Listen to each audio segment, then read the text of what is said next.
undisputed champions of APAC South in the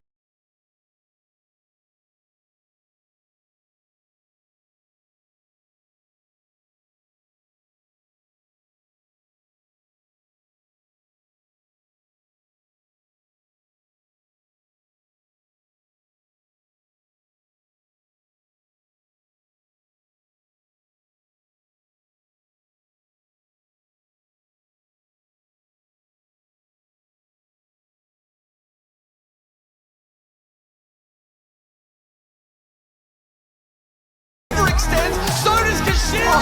Does get spotted out, the pings go down! Oh my god! It's the 360! What a beast! And hello and welcome everyone to the Split 2 Pro League, where we will be covering all the Apex Legends action here in Apex South. My name is Lace and we're here to bring you the highlight and passion that our region has to offer. Now, to introduce the casters who bring the game alive, we've got the ever so exuberant Dax and the knowledgeable king of the casters, Gino. Dax, such a goddamn pleasure to have you here back once again. Are you ready to see what our pros have installed for us today? I have been waiting for this moment, Lace. I am so ecstatic that we are back for Split 2. Split 1's already incredible, and I know there are a bunch of teams here who want a bit of that comeback punch after the playoffs that happened in LA. Exactly. And you know what? It's such a pleasure to have you here, as well. You've already covered so much in our region, following through the Split 1, going over to LA and following them there. Do you think our fresh meat has what it takes? That's certainly a way to put it, isn't it? Look, it's fun, right, having fresh meat at LAN, and I'm interested to see how those teams who got their first taste of it overseas, like Wonton Dumpling, didn't do so well at LAN. But now that they come back, they take that experience, they take those learnings back into APAC South, and they dominate again. Could they dominate even more after playing? Yeah, we had such a thrilling start to, our Split 1s. And like you said, we had the likes of Wonton Dumpling, Weibo now. They've had a wonderful name change. Also, we can't forget about Legends Gaming and how these two teams, dominated through our region, Dax. Do you have any special highlights you can take us through from, our excellent Split 1? I mean, honestly, it was a fun story for me watching out for Split 1. You guys were there in LA, Gino was casting. I was lining up for immigration, actually, the same place in the US, and I was just watching some of these games. Memorable moment in line for immigration, Legends Gaming, keeping the game alive, fighting Dark Zero there, and I was freaking out. It's like, the line was already there. I needed to get my interview done, but I was like, there's still one more game because of Legends, and then, of course, with Recheck winning it all, super, super hype finals that was. Yeah, and Gino, you followed them over there too. You got to see them sitting in the stands, got to see casting them and watching them go hand to hand. And like you said, they're coming back into our region now, and they were our top contenders. Do you think, we're going to see some sort of excellent performance? You were touching on saying that, they're going to bring this experience back to us. Do you feel like they can do it again? Yeah, I mean, I think we've seen a persistent buff from the teams who have had that LAN experience, right? If you think about MDY White, who had been picked up by an org recently, we'll get to that later. But I think after they came back from their first LAN, they've been a much improved team. So I do expect to see that from our other teams like Wonton Dumpling, getting that taste of LAN experience. Yeah, and as our pro teams lock it in, guys, I know they're itching to get ready. How about we take you through how all of this is going to work? Let's take a look at Split 2 format video. Let's jump straight into Split 2 of the Year 4 Pro League. Here's a quick reminder about our format. Each region is made up of 30 teams.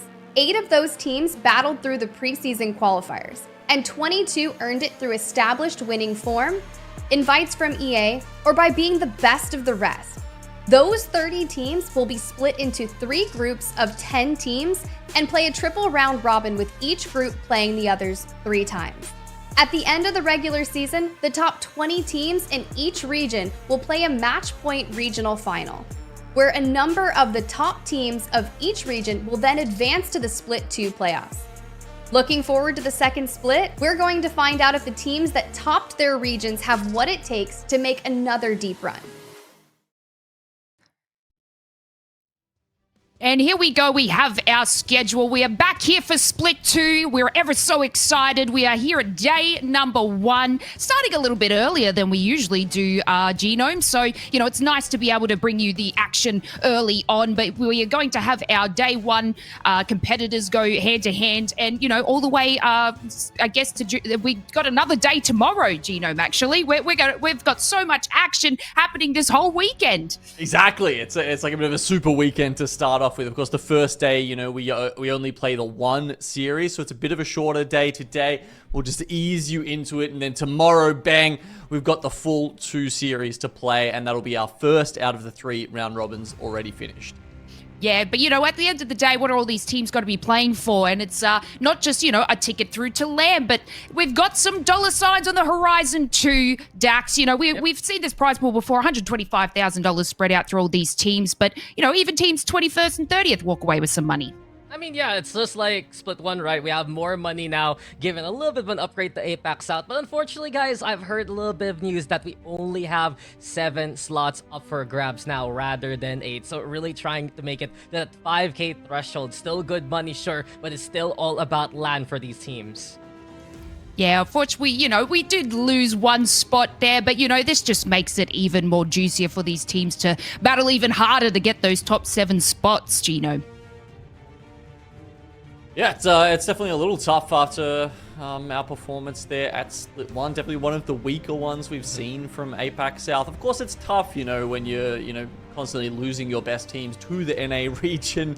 And of course, we still love all the Australian players and stuff that are absolutely killing it. 2nd and 4th, of course, for Dark Zero and for Moist, but yeah, definitely some decent performances. Legends Gaming still definitely showing up and doing quite well, and hopefully, like we talked about before, teams like Wonton Dumpling, who, hopefully have shaken their nerves off after their first performance, and make it again, and have a better showing of what they're really made of next time. Yeah, and when they show us what they're made of, we can have a look at and seeing how all the scoring works. Now, this is going to be, the traditional ALGS scoring. We've seen it before, 12 points for first. We've got 9 points for second, so on and so forth. Dax, we've got the 1 additional point per kill. We saw the likes of Weibo, which is, Wonton Dumpling, really utilize those kill points as they steamroll the lobby. But, we also want to touch on series points as well, Dax. Yeah, I mean, you can see it already, right? 12 points for first place in placements, kill points you get 1, but it's really about how you do at the end of the day in each of these states, because that's like 25, right? If you're at the very top of that scoreboard for today, and then it's the same thing for the next few sets. You're going to be going through these group stages around 3 times before we get to the finals, and to make it to that top cut, when you have enough of those points near the end of the season, then they're good to go. Even if you don't win the finals, it's still enough for you to make it to land. Yeah, and so we have 6 sets of 6 matches, you get those rewarded series points at the end, and, that's what kind of matters. So today we'll be sort of having a look at these points and scoring and, seeing which teams can kind of go toe-to-toe. But let's have a look and see what our teams will be competing in Split 2, as we'll have, about 30 teams seeded into 3 groups of 10, A, B, and C. Gino, our first 2 columns will be the teams that we'll see competing today. Absolutely, that is groups A and B, and as we look through these 30 teams here, Lace, you'll see some familiar faces. You'll see some teams that have a bit of a facelift, those who have been picked up by organizations. Fantastic to see people like Tom Young Kung being picked up by Makers. You've got MDY White getting picked up by LGD Gaming. And, it was not long after we saw the end of the first split, that you had teams like, Divine or Team Burger getting picked up by Virtus Pro, right? So lots of teams there, that we've got to pick apart. And then you've got, of course, those teams who are joining us from the Pro League qualifiers as well. Ones like Fruit Salad and Barbecue, joining the ranks now of those elite Pro League teams. Yeah, and we had some major changes for Season 20 for our pro teams. So all these poor souls, they came in with a character meta and the release of Legends perks. And now we have amped it up even more with a massive change. And, we have ourselves the new POI draft system. Now, who better to explain, I guess, this POI draft system than our wonderful Rain Day to give you an insight into what our pros will be facing coming into these matches. Hey Legends, today I'm here to explain the new ALGS POI draft system. This format change aims to even the playing field while challenging teams to adapt to different POIs and different playstyles. How, you might ask? Well, this is how it works. Prior to the Pro League regular season, each team receives a random assortment of draft picks for match days 1 through 9. The assortment is perfectly equal, meaning if a team receives the first draft pick, they'll also receive the 40th draft pick on that match day. This draft style is called a snake draft, and the order of draft picks changes with each match day, which means that teams may not always get their preferred POI. On draft day, each team will make 2 draft picks, 1 Storm Point drop spot and 1 World's Edge drop spot. Strategizing is crucial, as drop spots on both maps are up for grabs at the same time. There will always be more drop spots than teams, which means that even if you're the last pick, you'll have multiple options to choose from. Once a POI is chosen, it's off limits to all other teams for that match series. On match day, each team is dropped from an individual dropship above their drop spot. It is a whole new ALGS. Well, I hope that explanation clears things up on how the POI draft system is going to work in the ALGS. If you want more detailed breakdown, check out our latest blog post and follow Play Apex Esports on X to stay up to date with all things ALGS. That's insane. This format, I guess, changes the playing field and challenges our teams to, I guess, adapt to different POIs and playstyles, Gino. It's a massive change for so many reasons, right? I mean, contests almost a thing of the past now. Sometimes you can get a little bit of some skirmishes at some very limited POIs like Siphon, Climatizer. There's only a few options where it's even possible for that to happen. But you're certainly not landing directly on top of each other. You actually have to go towards each other and meet. And as we look at this first video that will show us how the teams drafted on World's Edge, which will be our first map today, you can see this is the order in which they drafted, right? And you can see the numbers here that represents from 1 to 40 where those picks were. So HKUF, they took Skyhook West immediately, right? They had the number 1 pick. Amazing. It means obviously their pick for Storm Point is going to be nowhere near as good.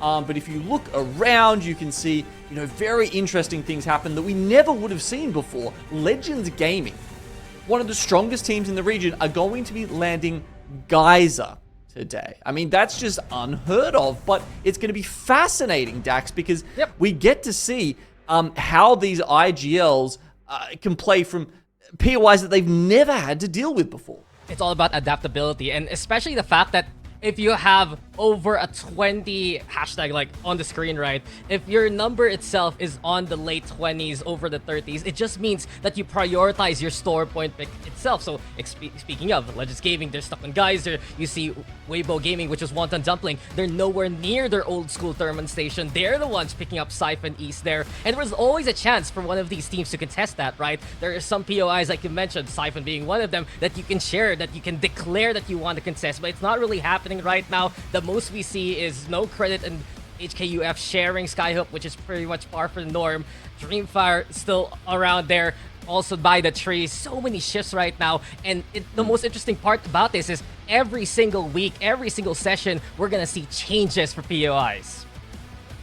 Yeah, and just one more thing I will point out there is Mirage Etoile is now, that's MXF for going there, right? That's a POI in its own right, because it's no longer spread between either staging or lava fissure. Those teams cannot claim it. I mean, if no one goes there, you probably will see someone head over there in the end. But when a full team's landing there, you don't really have that option.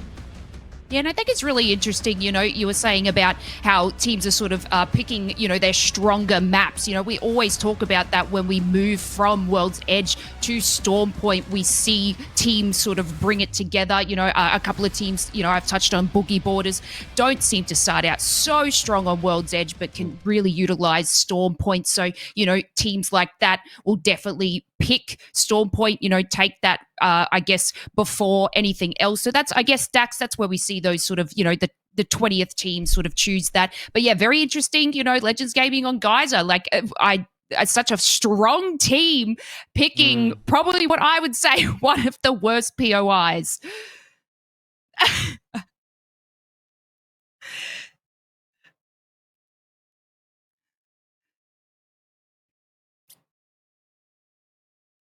They used their first draft actually for World's Edge. I was watching the numbers. I was looking at this like everyone's really prioritizing the first map right now since we see World's Edge first. And as I said a while ago, Legends Gaming, they're just forced to go there by this point since their usual POIs, some of their favorite spots, they're just taken by other teams and you can't even contest it. Yep, and let's get everything started. They've got big changes. We've had massive changes to Apex. Let's take it away for game number 1 of World's Edge.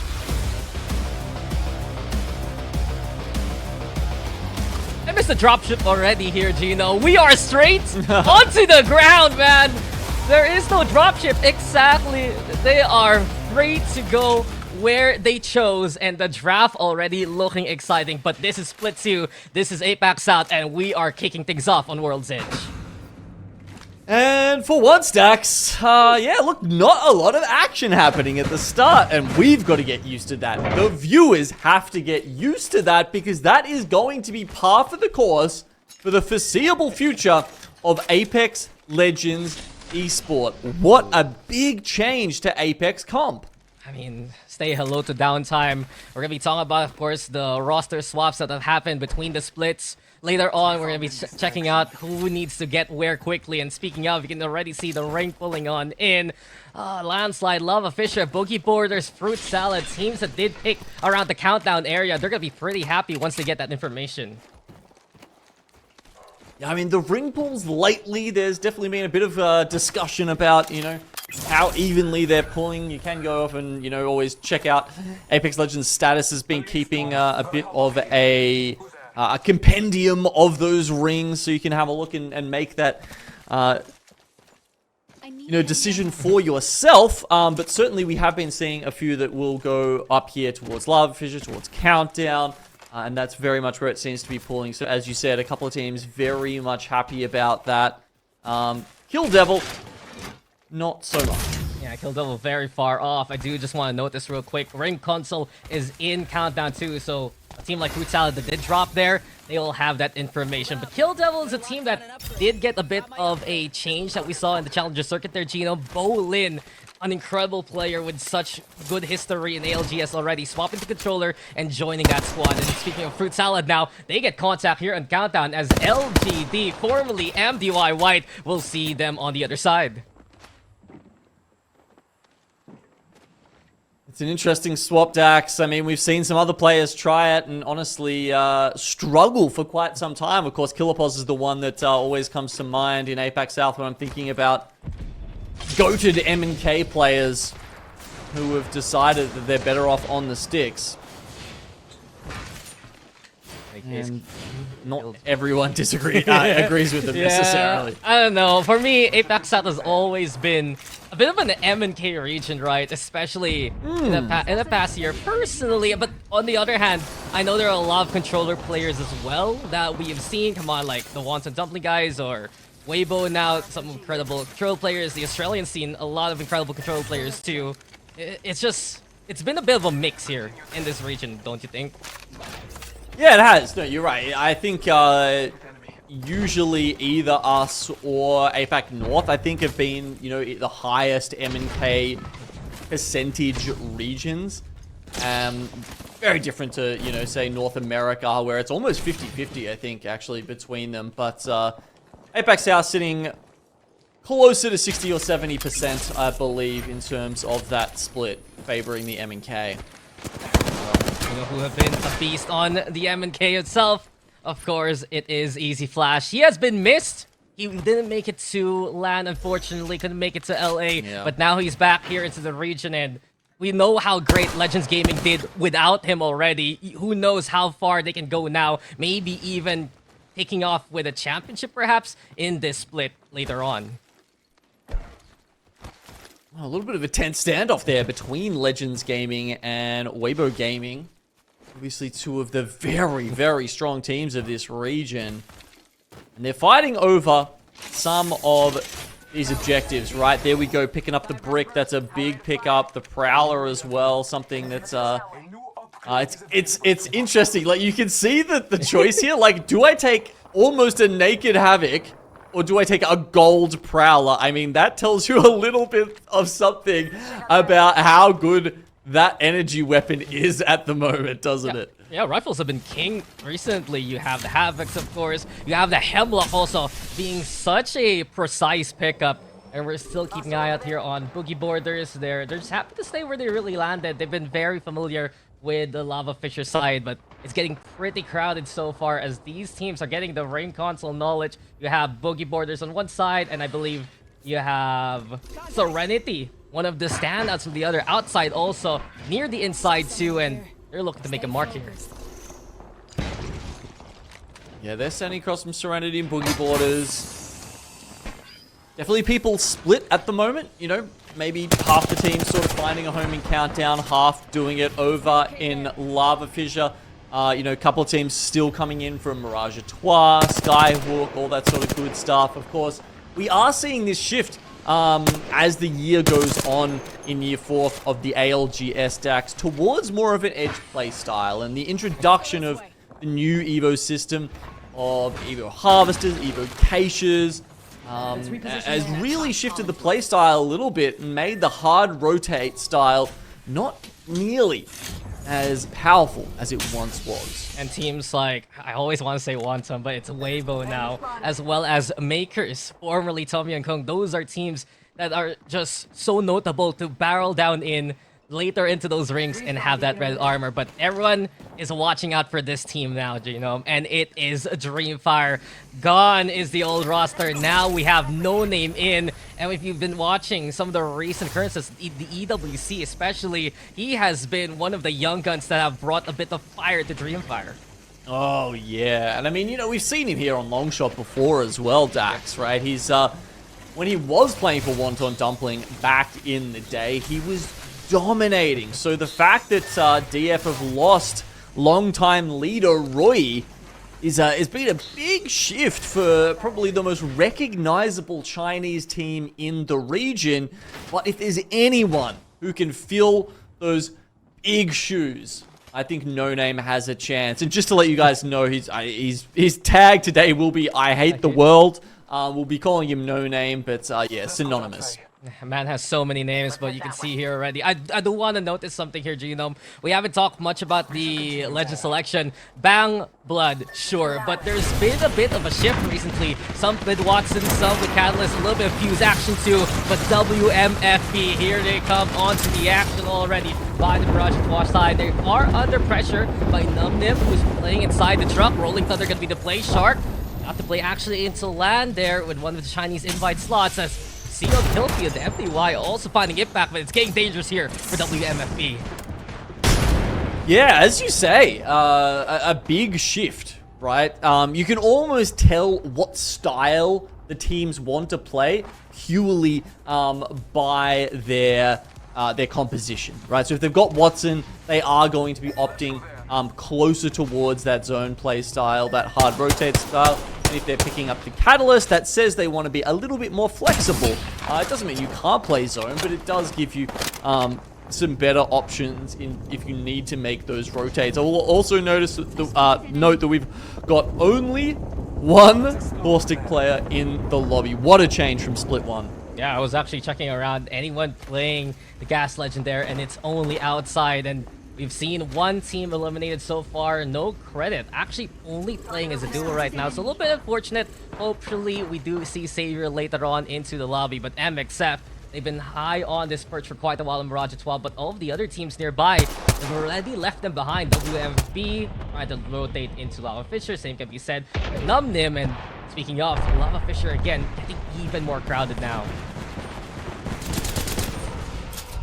Definitely some teams starting to pile on in, but the ring hasn't really given us much of an indication of where it's going to end up. It's still a little bit split between the two POIs, perhaps favoring, I want to say Countdown a little bit, maybe towards the Raven, but honestly, I'm not entirely sure of that, and I think even the teams with that late beacon scan knowledge, a team like Final Dream, who, oh, okay, nope, they could have scanned at staging, but I guess they haven't. Maybe they were held out by Weibo Gaming, who have scanned that next ring.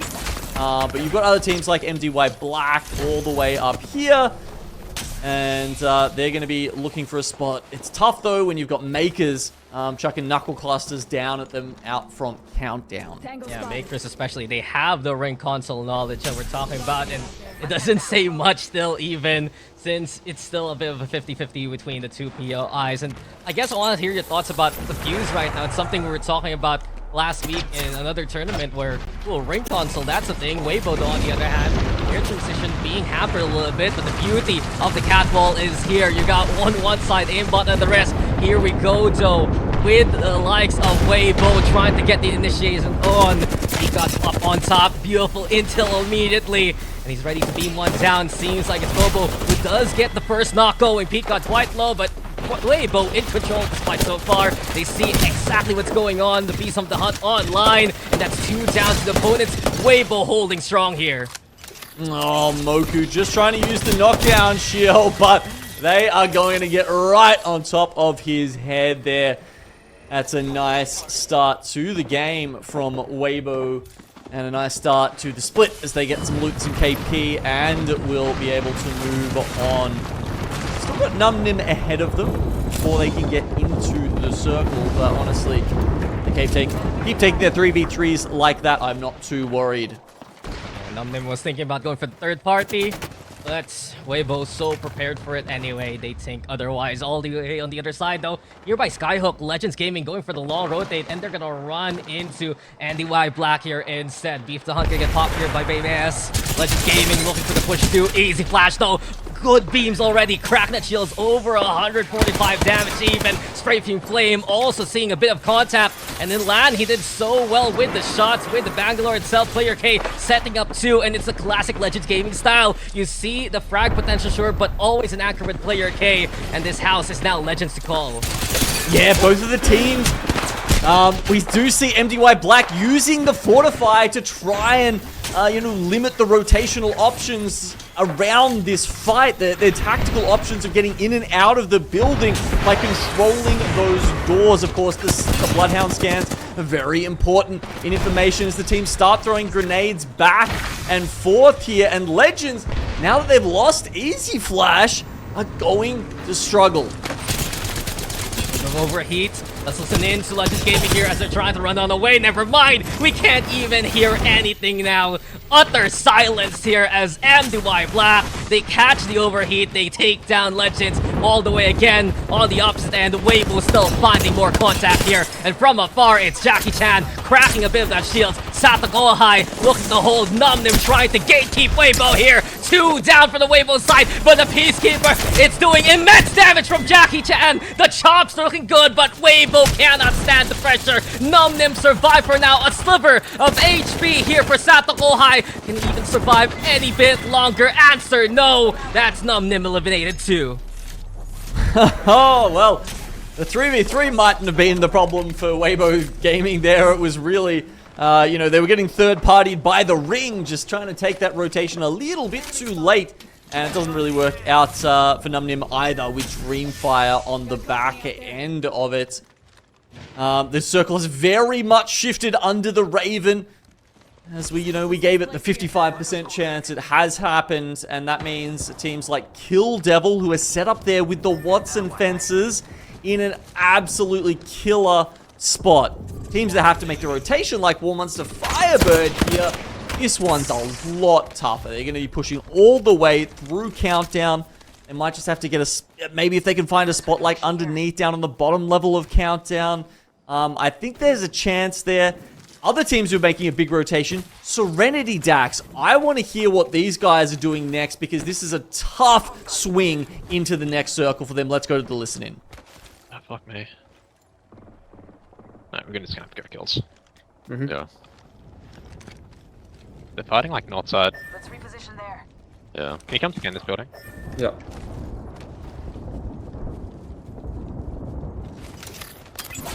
That's fine. Yeah, they're back up. Yes. They're evacuating. We're gonna go around through the corner hill. Uh-huh. Fuck, I'm batting. I'm running. Red blue. Coming. Yeah, I'm smoking across and bang ulting. Oh. Uh-huh. Oh, bang's gonna hit us. Should've done that. Under, 3 shots. They're running right! They're running right! Close under us! Yep, pushing glow stick. Crack them both! I'm gonna have to slide to your back.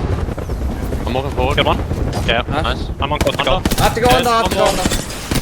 Everything Yeah, drop above, under. above. I ward. We can play forward a bit.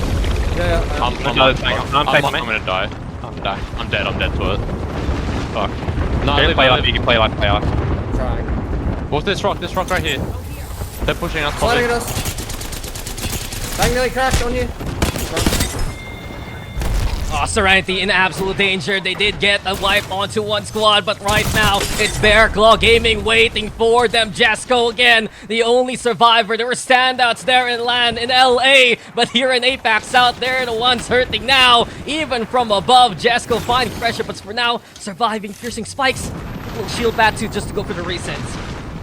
Bear Claw sitting next to them as they exited that circle with the reds and the purples. A little bit too much for Serenity to bear. I mean, look, Jesco currently kill leader with 3 kills. It's, you know, it's not like it's going to be a bad first game for the Australians, but very tough on that rotate coming out of Lava Fissure. So, we move on to the other squads as most of them, honestly, shoved into Countdown here. When other teams like Kill Devil, who have actually taken a knock just there, you can see, heck, gets Krabered.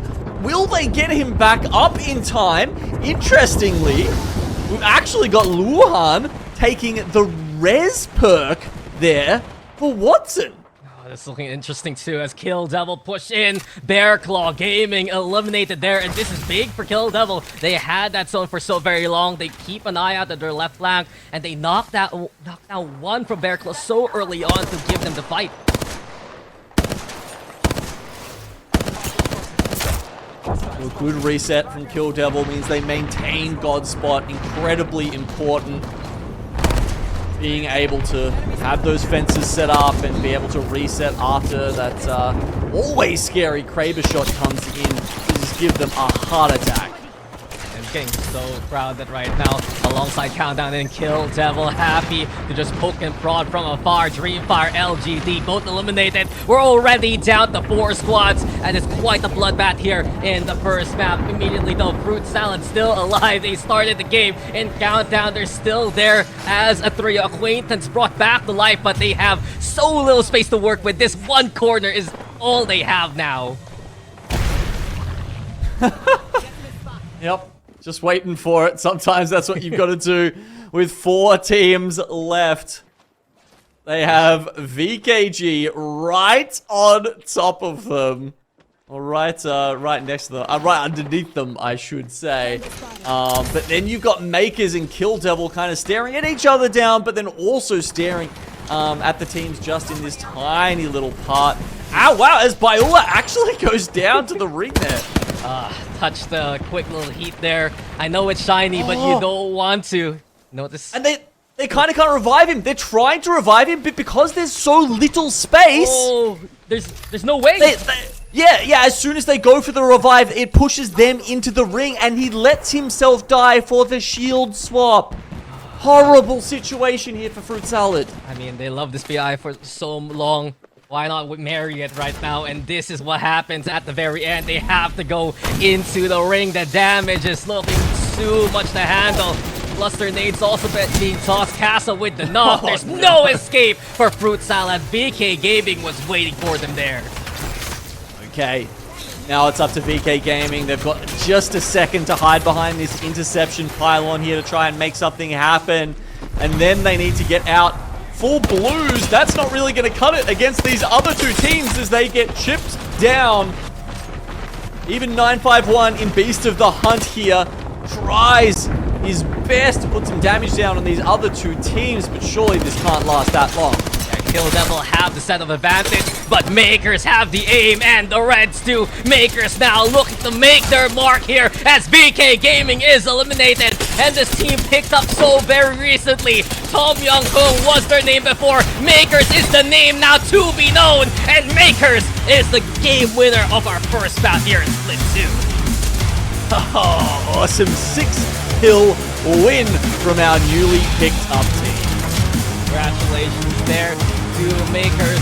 What a win here for the squad from Thailand. And Lace, it's immediately a good game to get things going here in APAC South.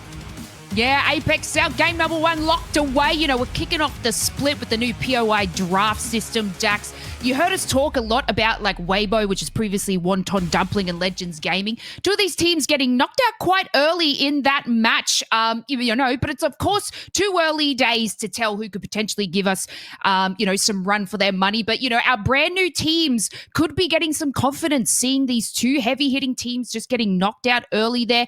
It was awesome to see, you know, Fruit Salad did a absolute clean wipe on Dreamfire, Dax, but you know, got a little bit punished there moving into zone, it seems. They couldn't move into zone. I guess that was the biggest problem. Gino mentioned it. Try to res your teammate, you're into the ring, and you're on your bottom at the very end. I do want to say though, it's quite poetic that Makers took that win, because if you remember right, the finals for Split 1 was Tom Young-Kung taking that victory in 10 games. Now we kick things off with Makers under that new name doing so well, but we can see it here, the Edge team's getting a little bit punished too. I saw with Weibo looking for fights here and there. They Numnim attempted the first time. Eventually, it was them going for the second fight later on into the ring. But Dreamfire finding a bit more aggression now with No Name into the roster, also pitching in and finding KP along the way. Kill Devil doing very good job playing zone there, Lace, especially with the Watson setup and holding off Bear Claw. But eventually, Makers just had everything they wanted and more. Especially, I'd say Ziggy with this fuse. He's just putting so much pressure with his cluster nades being lobbed from so very far. Yeah, this final zone, there's only a couple of spots that teams can be, you know, surely protected here. And there were already Makers, you know, dominating on that rock and holding steady. So it is a little bit difficult, you know, like the looks of Fruit Salad to sort of make it into that zone. You know, once those three teams are sort of set up, that's about it. You're pretty much done and dusted. And here we have Makers taking out our top there with 9 kills. Dexter, Ziki, and Ages. It's so good to see this dominating team back, Dax. It's just great to see that they're keeping up with their form. Actually, before even we started here in the ALGS, they were doing so well in weeklies too, being at the top spot. So the form of Makers is something to watch out for, especially for today. Kill Devil though, already such a good side for a team that was at the very bottom of a split number 1. Fruit Salad doing well. LGD, FDY White still with their usual zone antics, but you can see it here already, Lace. Makers above and beyond everyone else with 21.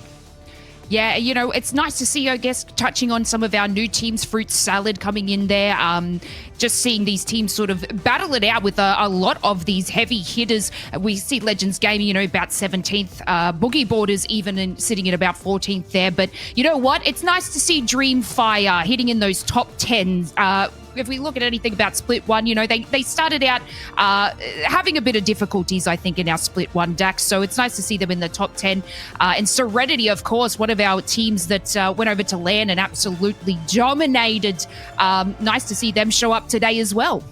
Yeah, were those the two surprises? Serenity doing so well, making it to the final lobby, and Dreamfire not making it to LAN in the first place. So it's a bit of a shift for Dreamfire. I do want to see where this experiment really leads right now for a team with such an illustrious history. And everyone who is rooting for Dreamfire, they're expecting this team to make it back to LAN. But what a game number 1 it has been here. And what we're going to do is we're going to shine a little light on what happened in Split 1. We're going to take you over to a video and show exactly what we went through. This is the Split 1 playoffs, and this is Los Angeles.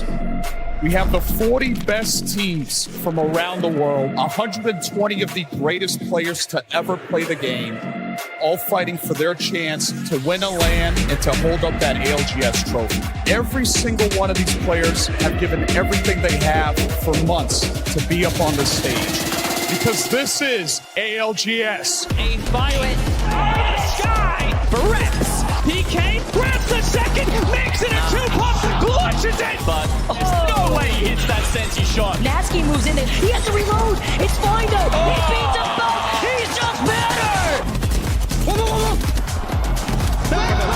There's Yuka. Can he hit the braver shot? Like a Kenny clutches it up right behind him. The melee. Hacker swings through the smoke. Beast of the Hunt is activated. He is farming. Crack back. Crack on one. Follow that. Kill the bang. Two dead. One. Lying in wait, and we are just sending it. Stalks the IGL, finds him, and here comes BR Demons for the fight of their lives to clean up through. To at least clear space. Yeah, nading huge nade. Longbow not going to be maybe the gun to use in this situation, but the Peacekeeper certainly is on the contest. Something go through? Is this really happening?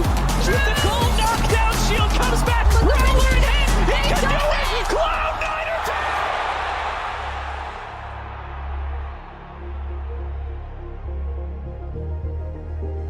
3 days ago, we started with 120 of the greatest players from 6 different regions from around the world, and now we're down to just 60.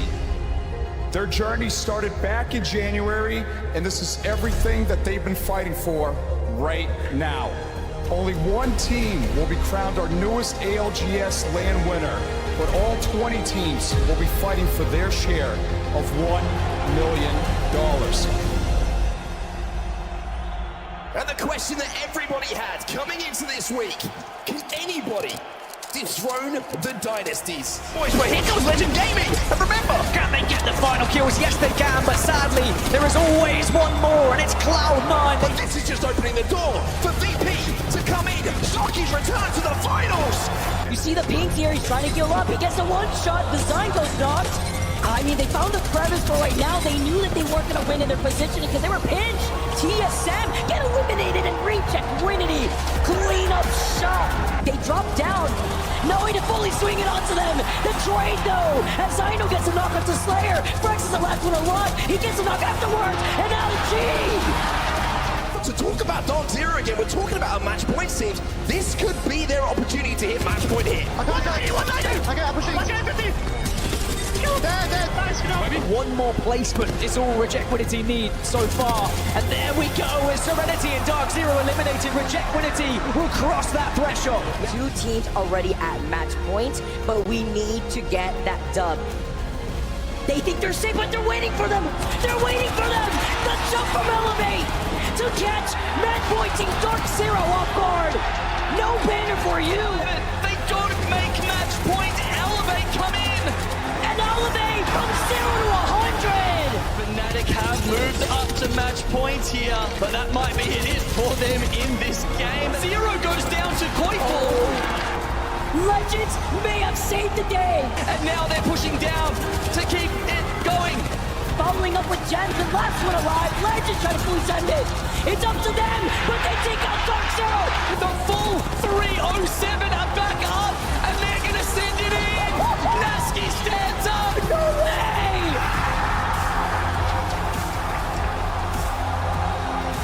Living! Minus! Kill again! Dead!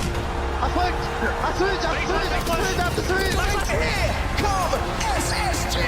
SSG to deny Dark Zero the chance of victory. Rejequinity now getting involved. They want to clear out this side. They see kills available. They see an opportunity to clear out SSG and take control of this side of zone. 5 remain. Fnatic still alive and still approaching from the south here. And Aurora just lost one of their rotation. It might be 2. It could be all 3. And another match point team goes down. Fnatic are thinking the same thing at the moment, trying to get Leica back to his feet, but UKF will go down as well. Yeah, all Zero's ready. Hinting. In barrels. 07 eliminate, but it's all up to Waltzy now. Fnatic will go down. No, not much will fall as well. We're down to 6 squads.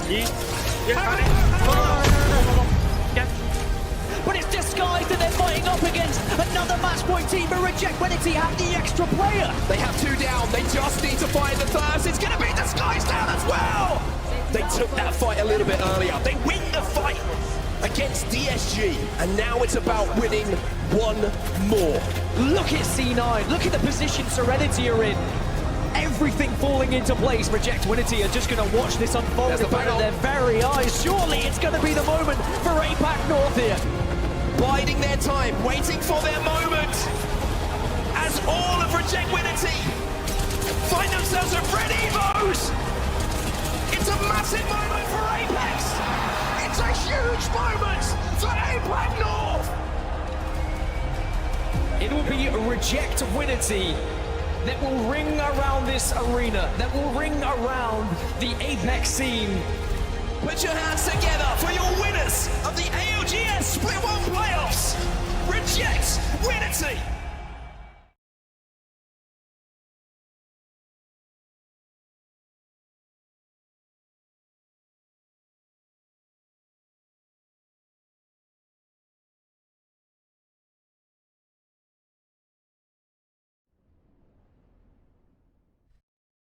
It was just absolutely the best being able to sit in that crowd, Dax. Next time, I think I'm going to take you my my suitcase and you can come and witness, I guess our neighboring region, APAC North, win. And hopefully we see someone from APAC South take that championship. We're finding out today what teams will be, moving forward through this split 2. So it's only time will tell, Dax. But it was such an exciting experience to be there at LAN. And yeah, hope you can join us next. Yeah, I mean, I was a day late and a state away, but it doesn't matter. I felt the passion and the vibes anyway. And it was great to see that you guys had such a good time there. And APAC won at least, just not our APAC. But game number 2, of course, we're still keeping on World's Edge. And after everything that happened in Split 1 playoffs, I do feel like APAC South, especially starting today, there's a lot of us trying to prove something. That there's a bit of a chip on our shoulder with some of these teams like Makers, Tom Young Kong. They were, 35th place, if I remember correctly, back in LAN. So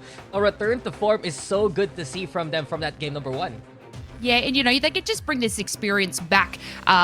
Competing on a stage, I guess, is a different experience because you've got all that energy and that passion and that going up against having a crowd watch you. It is something different, but coming over back to the Apex South region, we're going to see some fresh faces come in. One thing I really am excited about, Dax, and I wanted to touch on some of the character compositions. We've seen meta changes. We've got the new POI draft change, but we're seeing less caustics this time. We've had another meta switch up, and it's been, excellent to watch to see the Catalyst come back and the Watsons come back. We obviously had a brand new character alter release for Apex Legends. No alters just yet. Hopefully we can see, somebody utilize these brand new characters, but I feel like we've had a nice composition meta switch up. Yeah, and I love to see Catalyst being actually played again. It's just so interesting to see how those walls are actually utilized for those transitions. It's always so exciting because this game, these games, honestly, they get more high octane when you feel like there's confidence in cover. Yeah, then let's take it away. We are here for game number 2. This is World's Edge.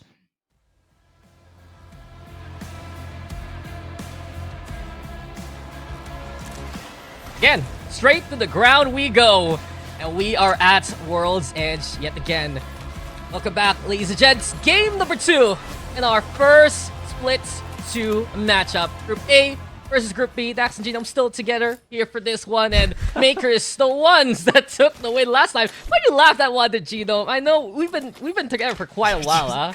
I think every time someone says that, it just makes me think of the Simpsons meme where I think it's like it's the can. I believe it's nuts and gum, and like the it's got a little sticker on it saying "Together at last." Like, dear. I mean, maybe you missed me because it was Elfish for a while, and of course you had Vicky back in LA. So yeah, with a bit of a reunion for us here, always in the first half. But it's the second map, and I guess my first question to you is: draft system looking pretty interesting.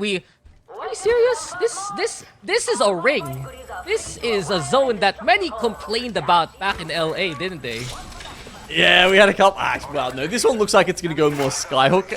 I think it was like the it was the left side of trials that we were worried about. But then again, like, yeah, you're kind of right in terms of, you know, if we're talking about priority to zone, it is the same handful of teams that are getting that. Then again, you know, we also did just talk about how teams are on the other side of the map who are playing Edge and being able to get in a bit later have actually tended to do better as far as year 4 for the ALGS goes. So it is a little bit of a trade-off there, Dax. Yeah, and I guess interesting enough, we were highlighting Makers a while ago. Since no one drops or pick Big Bod, now they effectively have 2 POIs here compared to only having stacks from Split number 1, and since they're playing Edge, it's gonna be such a long road there, but we are already seeing contact all the way in. Skyhook, HKUF on one side, Fruit Salad on the other, and we are really seeing Fruit Salad love to play the zone, but HKUF, one of the teams that barely made it to the Pro League, they're looking for contact, and look at those legends being picked up. Bang Blood is just an absolute constant. I don't think we've ever seen that before, Dax. I don't think we've ever seen 2 legends at 100% pick rate. Genuinely, there's been metas where there's been 1, right? Whether that's been Gibraltar, whether that's been Wraith, whether that's been... I'm trying to think, there might have been one other as well where they were like close to or at 100%. Yeah, Seer might have been there. Even then, I feel like Seer was maybe, you know, 90%, something like that. Anyway, but having 2 legends at 100% is frankly nuts. We're still getting so you basically just got 1 flex pick around that, and that's a controller character. It's good, I suppose, that the controller class is balanced enough that we're getting several picks, and then also with the addition of Fuse, because he can act as a controller player with the Ringmaster perk. But that's wild, man. Yeah, it's pretty insane, and especially with Bloodhound getting nerfed with removing one of those tactical cooldown perks along the way. It's still very popular, but no credit up on top, and good to see them as a trio. Anytime you can play the Watson, Savior will do so. We've said it how many splits already. He's been a constant in the lobby for APAC South for so very long. And from a perch like this, we've seen no credit make waves in games like this for so very long already. I mean, it was interesting because we did see him switch off the Watson at some point during the EWC qualifiers. Yeah. Of course, you know, it was Lightning Unicorn, the only team who managed to make their way through that and get to that land. But no credit. It was a good effort. That said, yeah, interesting to see a little bit of flex pick there. We'll have to keep our eyes to see if that happens as we move across to Storm Point in the latter half of the series today. Free Fuse picks, Cosmics there as well. And it's looking pretty interesting how these teams will love to play the rotate. But we're talking about Weibo Gaming again. And with the Catalyst, Bobo gonna set up the quick escape into the tunnel. But they're also considering perhaps a re-engage. Spikes being set towards the door. Weibo now have control of the interior. And perhaps they're the ones who look to play Gatekeeper here. Yeah, of course, both the teams still not on purples. They're, you know, both about roughly 700 away. And Maker's definitely worse off with being now stuck within the ring. As we move over to Numnim sitting within Skyhook itself. Enemy spotted near me. I think they'll just be chilling for a while. Numnim Most of the teams within there, I think, will be. I think Numnim is an interesting case. They were a team that technically qualified for the Pro League already under Outside, if I remember correctly.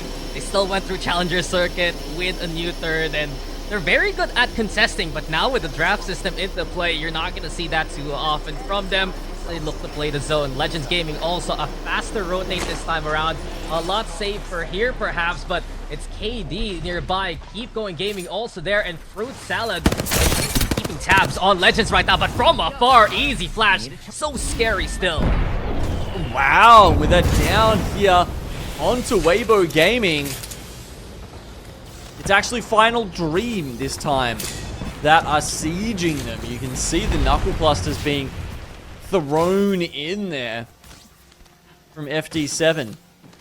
These 2 teammates are just going to keep pulling back, pulling into Fragment as they keep their eyes on Weibo and try and make sure that they know where they are, and they can hopefully force them to just burn meds after meds as they're trying to get out of this now with an evac. I mean, that's what's happening to Weibo. That's what happened to Makers, who eventually makes their way in through the Harvester area. But HKUF happy to be inside the next ring already.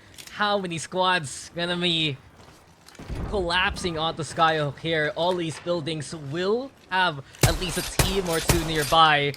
You can already see it. HKUF, they're gonna have Serenity for company. You can see Outsides there. You already have Numnim. The list goes on and on. But eventually, it's the latter teams that will struggle to really get into this area, especially if it does keep going towards Skyhook, maybe outside the marketplace. An area we were able to watch last split, actually, where as soon as the ring really closed, all these teams who play the building, they were forced out, and Legends are already trying to anticipate that. I like this spot that they've picked up here. I actually remember Dark Zero playing this spot, popularizing it in Split 1 of Year 3, when they were playing a little bit of Watson back then. Kind of made Sharky quit the game. A little bit sad, honestly. Is that why?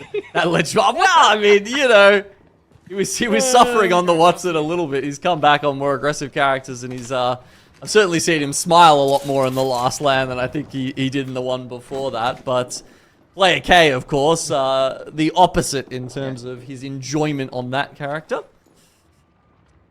But he loves to play hard support, and looking back at the records, I think it was a game where DNZ actually took it last split, just fending off everyone who tried to go towards the outside of this market. Speaking of Serenity here, I guess I want to hear your thoughts about Serenity, Genome, because not many expected them to make that run in LA, and really notable for them, 3 second places in a row in one of the group stage games series, and right now they're looking to bring that success back home.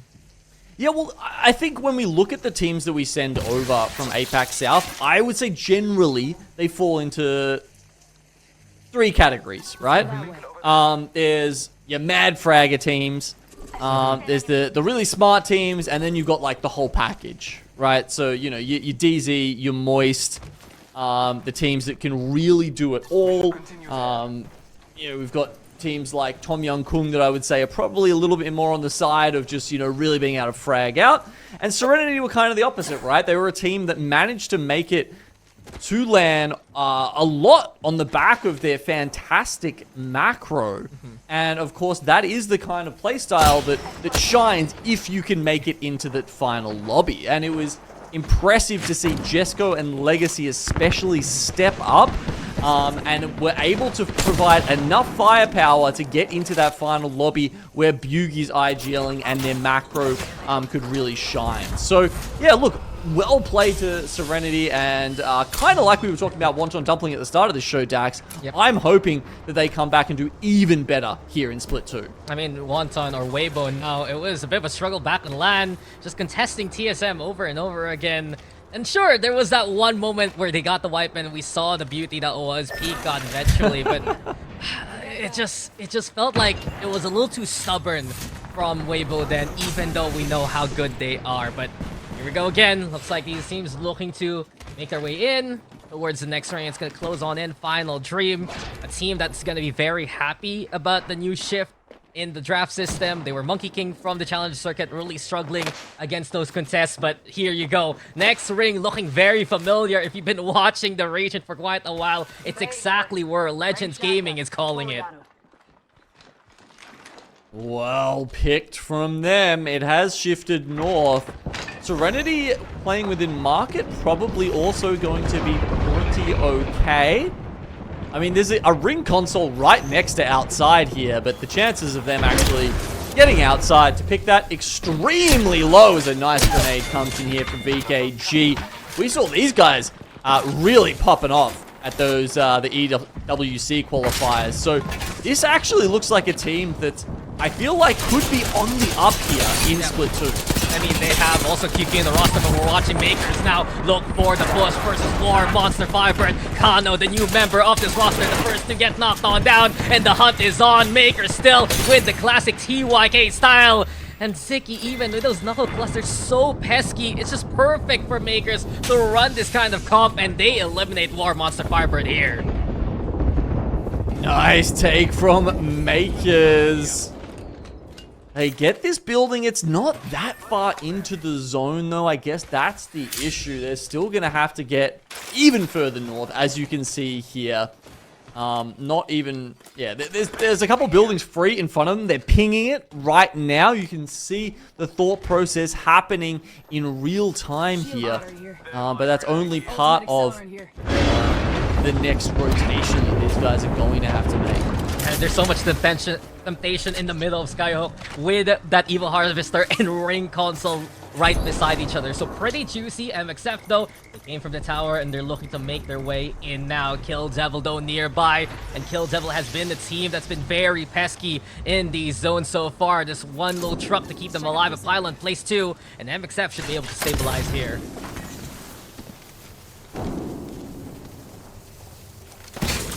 Over at Kill Devil in that Dorito. You've got Keep Going Gaming. Definitely one of the more surprising teams from Split 1. Weibo popping in. Jackie Chan, he's looking forward. Heal back now after doing a bit of damage, and just the in and out here of Weibo putting pressure on. They're only a duo though, but Peek out able to hold off Acquaintance there. Looking for the confirm right now. Reinforcements do arrive, and Fruit Salad, they try their hardest, but Weibo will still eliminate them. Jackie Chan though needs to get away now. A solo here left for Weibo. Yeah, he's just using that double time to beat it, basically, and I don't know if he's going to survive very long. No credit, know where he's at. They hop in the fence just to make sure that he cannot close that door on them.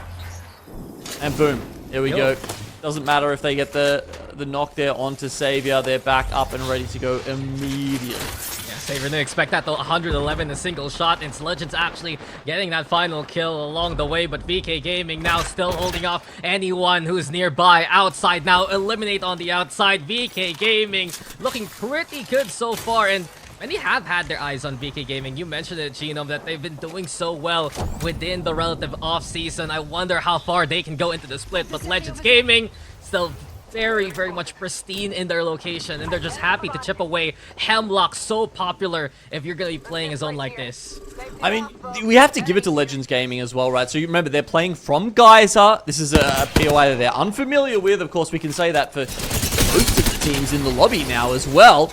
But they've flown over very late, taken the balloon from North Tunnels, and found this spot. Honestly, just fantastic IGLing from Strafing the Flame, and you know, it's what we've come to expect from him. I mean, they made it so far on that LAN LA run, but Bear Claw Gaming also looking to run rampant right now, facing off against Aflo and the rest of Num Nim, and Bear Claw able to just gouge them out here. An easy wipe for Bear Claw. They do lose Lima along the way, but it's enough to at least hold off this building for now.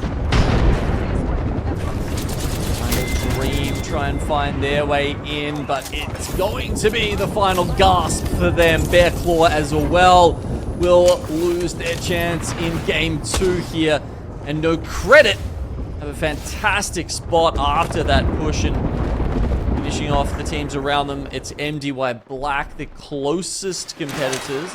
Serenity, of course, holding the market. Ring doesn't pull to them, sadly. Sometimes it does, but this time they now have to start planning the next move.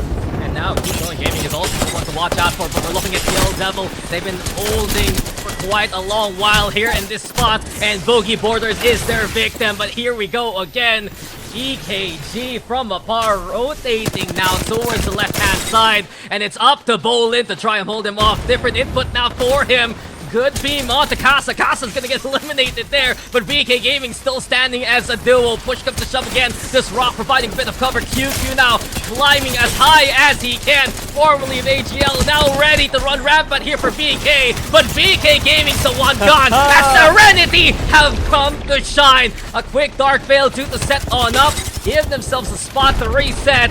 Serenity, they do eliminate Kill Devil along the way. Legends Gaming wanting a piece of the action. It's utter chaos now here by the single rock. Here we go again, Deja Vu, but Jesco's the one taking advantage of the altitude adjustment from up top right now. Serenity tried to hold We're left to a duel, so it's looking very, very dicey here. Arcstar gonna get thrown on over. Boogie trying to get the crack going. The pilot still into play, but Chesko gets the knock now on the easy flash. Serenity still holding steadfast, and Serenity looking shining, shimmering, splendid now after everything's said and done. Oh, that was such a long fight there. Serenity, they're going to try and get this reset, but Keep Going Gaming are probably just going to charge straight through it and deal with him. Now, that's it. Legacy might be able to get this bat off, actually. And all of a sudden, he's got a Devo in his hand. Never know what will happen with that gun. At the very least, he's managed to get top 3. Trying to grab a couple more kills here as he pushes into MDY Black. You don't expect it. They don't expect it. The Devo doing so much dirty work, especially now. It's a care package gun, and eventually it will be Serenity eliminated there by MDY Black. But this effectively Genome hands this game on a silver platter to Keep Going Gaming unless they don't push it right now. KH has the angle. They get the scan going. It's time for the final push. Says Keep Going Gaming, and the stock is serene. Beautiful damage, getting the cracks going, and Keep Going Gaming moving forward now, potentially held off though by MDY Black yet again, and it's MDY who takes map number 2. Oh, celebratory lanterns go up in the air. MDY Black coming up the goods here in game 2, Lace. Game number 2, nothing short of amazing Genome here in APAC South. You know, we witnessed Makers take out the first match. Now it's MDY Black collecting theirs. I just have to give a little bit of credit to no credit, though. They really shined in that match 2, but, you know, also no surrender for Serenity. I feel like they were just fighting for their life there. Such a stellar effort from the swarms of teams just coming for them. I mean, I felt probably worse for Kill Devil when they started the initial fight, and then it was like a land sandwich, and you had Serenity coming from one way. Legends Gaming left their fantastic spot to try and get in on that fight, and it may have been the correct decision in the end, but it really spelt the end for every single one of those teams that got involved, basically. And yeah, it was MDY Black who were just able to stay out of it for a little bit longer and pick up the 12 placement points.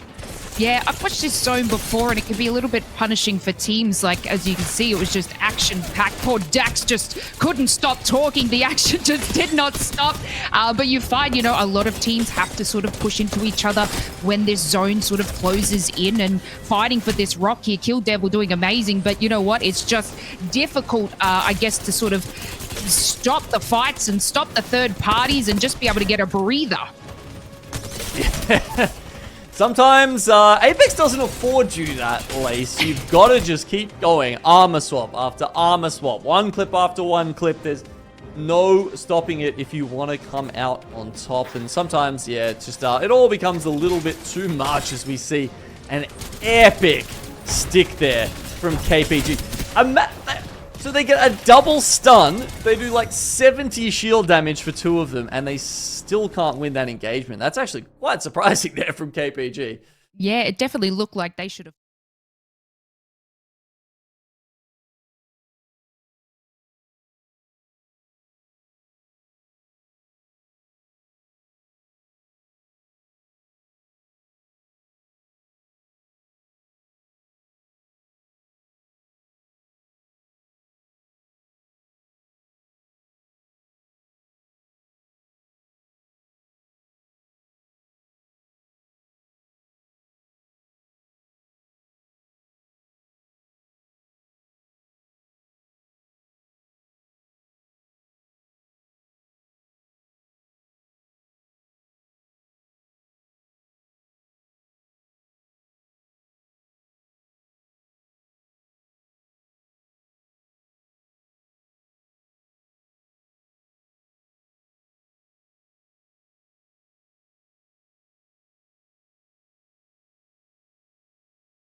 chance to make it to the I guess the top placements. Yeah, well, I mean, you could say that, I guess, but, you know, Kill Devil, they picked Survey Camp. And typically that's not been a strong POI, and it's even less strong in the POI draft world, essentially, because usually it was bundled up with Epicenter. The way it works at the moment, you pretty much just have to play the POI by itself. VK Gaming have taken over Epicenter. They actually took it in the very next pick.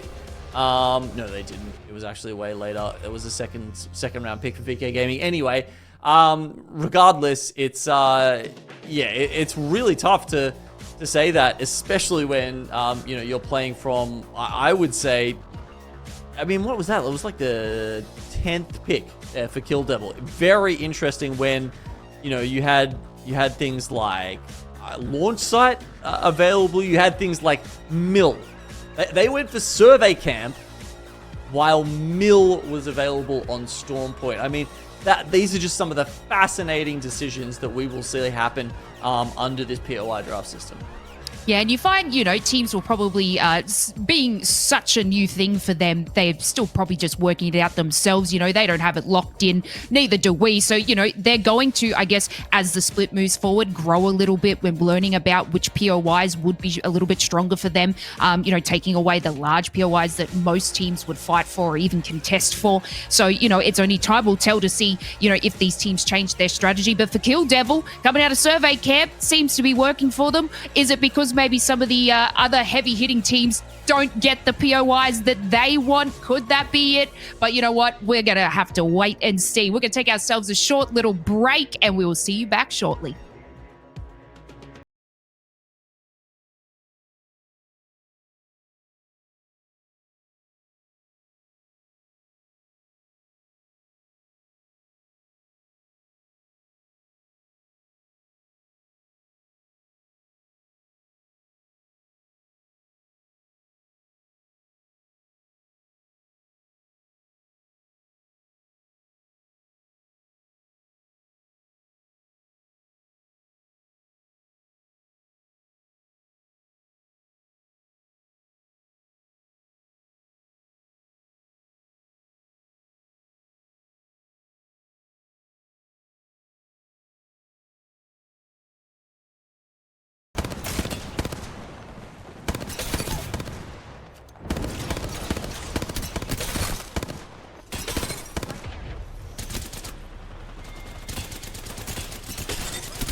tricked you. Whew. Glad I got that off my chest.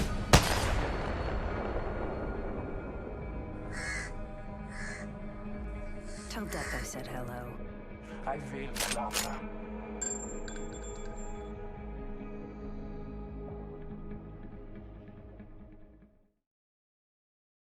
And welcome back, everyone. We're here to shine some light on the APAC South region here for Pro League Split 2. Makers took out the win in our first match, and then we had MDY Black steal the show, Gino, in match number 2. However, our current overall standings are showing that Kill Devil, a team we did not expect to sort of sit on top, they're back here for Split 2 and they're ready to show us what they're made of. Yeah, they've been certainly picking up the points. I mean, I was having a look at some of the stats before. It's, Makers, as you said, have been doing quite well. All 3 of them are in the top 10 for damage right now. But then if you switch it over to kills, that's where Kill Devil start coming out ahead, right? So sometimes it's that conversion. It's about being able to be efficient with your damage and actually do it at the opportune time to pick up those points, which will help you move you up the scoreboard. Yeah, it's not all about, I guess, sort of just placing in those top sort of spots. Obviously that gives you quite a bit of points here into going into the series. But you know what? It's really good to see, I guess, different teams flourish. We've talked about Weibo, which is, previously Wonton Dumpling, where they utilized kills. They were very, I guess, kill point hungry types of teams, which really, I guess, skyrocketed them to the top of the leaderboard. Having a look at them now, though, Gino, not doing so well in our first 2 matches like we're used to seeing. They keep getting knocked out about 15th place in our first match, our second match.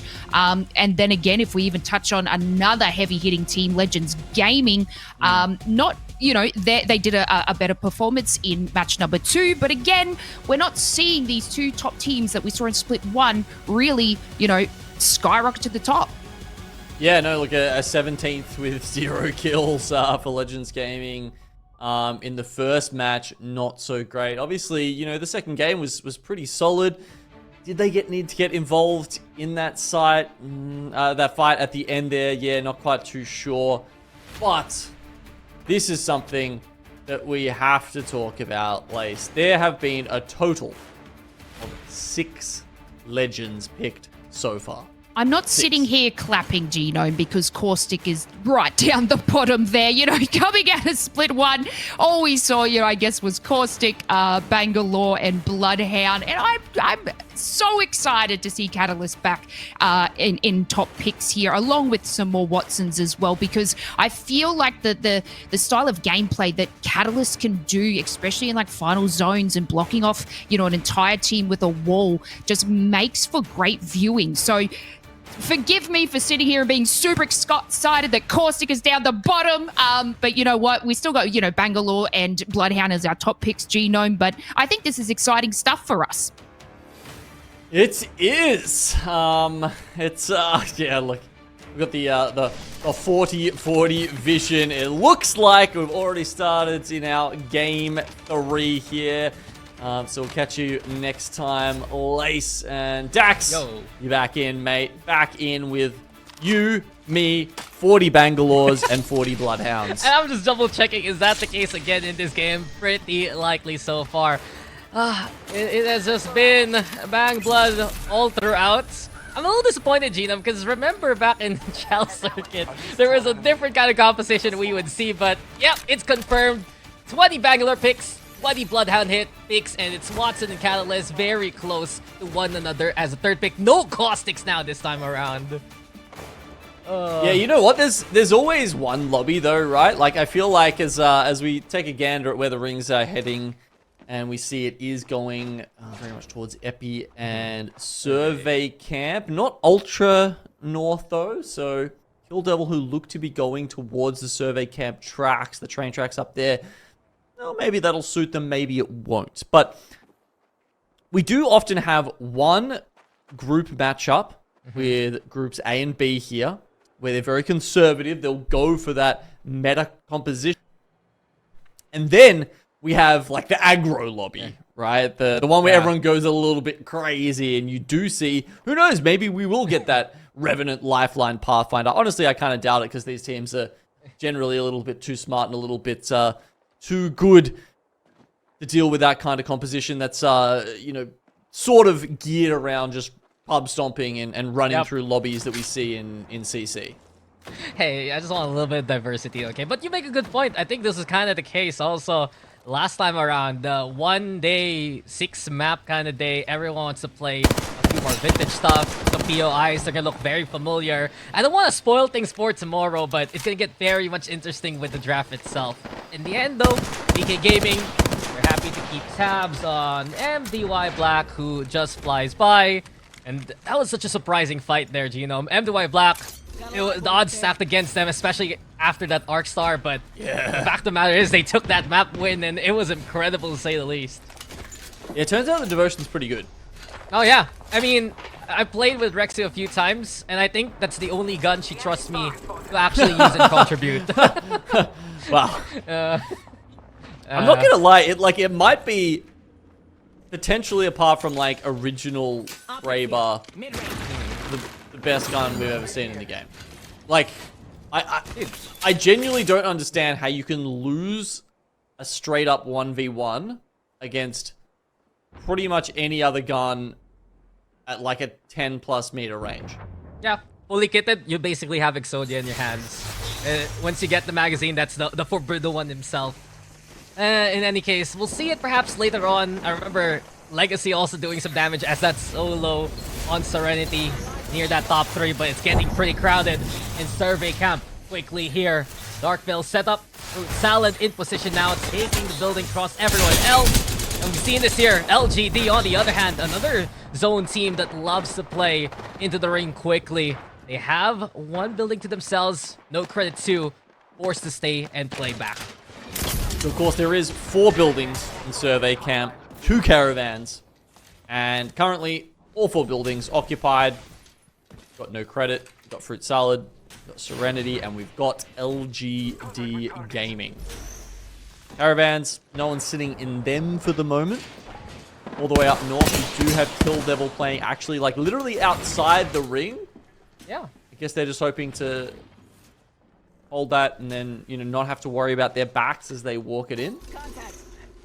Isn't that been their strength so far, though? We've seen them be a bit of an outlier as soon as they get ring console knowledge, and especially the fact that they got that ring console in Survey Camp itself. They're watching the northern train tunnels, where you might see Bear Claw Gaming, a team that they already wiped out a while ago in game number 1. Could be a repeat there, but Numnim, on the other hand, Rolling Thunder, bit of a menace for them. Legends Gaming keeping away, and Numnim trying to give chase here.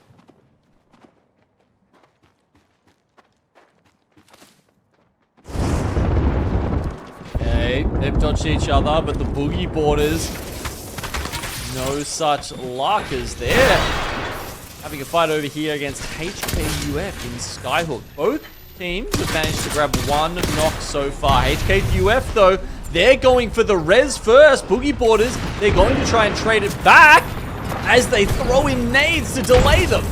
Oh, it's getting very pesky on the inside, and Raki has a stellar angle. The veteran leadership really here on the Boogie Boarders front. Killapah is also chiming in with the Rampage, a new face on the block for Boogie Boarders. A bit of a trade that we've seen on the rosters with the Kuma in terms of players, but in the end, Boogie Boarders, they stave off anyone fighting them there. Yeah, straight up 1-for-1 swap there with Killapahs and Fussy. Obviously, both very accomplished players. That said, Fussy probably having the better results at LAN more recently. And therefore, you do have to wonder if Boogie Boarders are going to be happy with that switch. But only time will tell.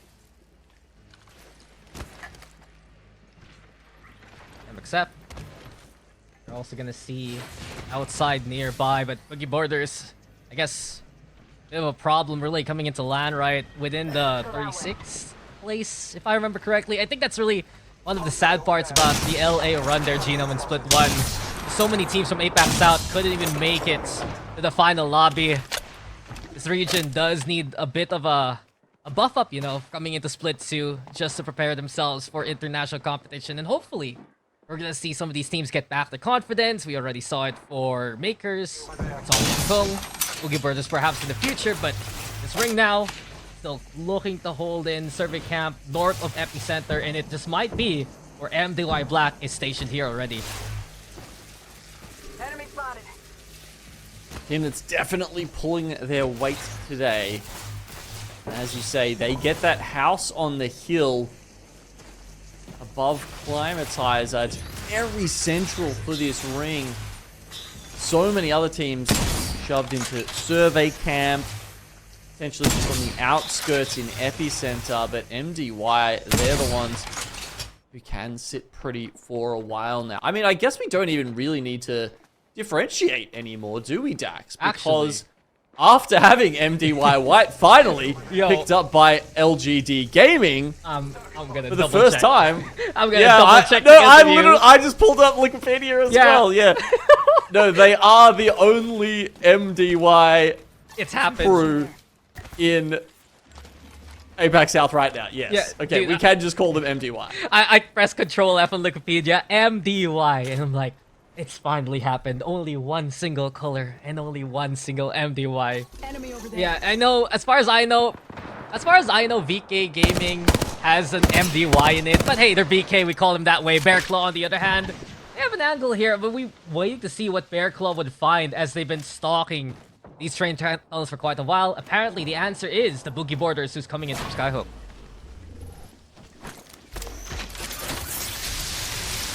After that initial fight win for them, they do rock up with the double purples. Legends sitting in over here. They're right next to Keep Going Gaming, but I think they'll be fine for quite a while because they've got the next circle, and then still some of the building here will be in the circle after that, Dax. Yeah. You know, will they want to take up a position earlier than that? Possibly. Be interesting to see if they decide to take the fight, or if the fight comes to them, actually, with KPG pushing up a little bit. But, you know, maybe they're just waiting for that opening. And if they don't get it, perhaps we can call a truce. I mean, it's been a standoff. Keep Going Gaming and Legends nearby one another. Actually, Bear Claw and Boogie Borders finding one another, but dissuaded from the fight itself. And Killapaw's is under pressure on the other side of the map, but it's just a waiting game here. Keep Going Gaming. If they make a single mistake, especially against set of a player K, they're to be the ones in trouble. Scans do get traded. Tree Cleaner erased from existence, and this is the opening. Legends Gaming is looking for a Dark Veil out of desperation. KH looking for cover using Piercing Spikes too, but Legends Gaming, they just need a knock. They just need a reason, and it's their time to shine now. They have routed KPG here, and there we go. The Catalyst player does get finished off. Kill Devil adding to their tally, actually, by stealing that one away from Legends Gaming. That was so quick, and that's the beauty of the Legends Gaming system. Really, as soon as you see a single knock, Strafing Flame, he's gonna go for call for the advanced easy flash. So much so on it. Player K providing an anchor for retreats. And it's what has worked for Legends Gaming, not just here in APAC South, but also in international competition. I still can't believe, even with a sub, incredible effort for Koiful, but you know it, that they made it within the top spots. Makers, though, on the other hand, continuing the rampage, and Final Dream will be forced to sleep here in World's Edge. Yeah, more of a nightmare for those guys to start off with, as Makers make their way even further into this game off the back of that fuse pick. As we saw, not one of the more common ones here, but certainly teams who want to have a bit of extra firepower and use those knuckle clusters and that mother load to add to their arsenal. Numnim, though, it's an issue with Weibo nearby. YR, he needs his health back up. Bronzo, Sato setting up the fences too, but you know that Weibo wants it now. They get the beam going though. Aflo, he's fallen. YR answer back versus Bobo, but Numb Nymphs can't handle the pressure. And when Wonton or Weibo wants it, they will get it. But the have they gotten too much to handle now as there's contact from above.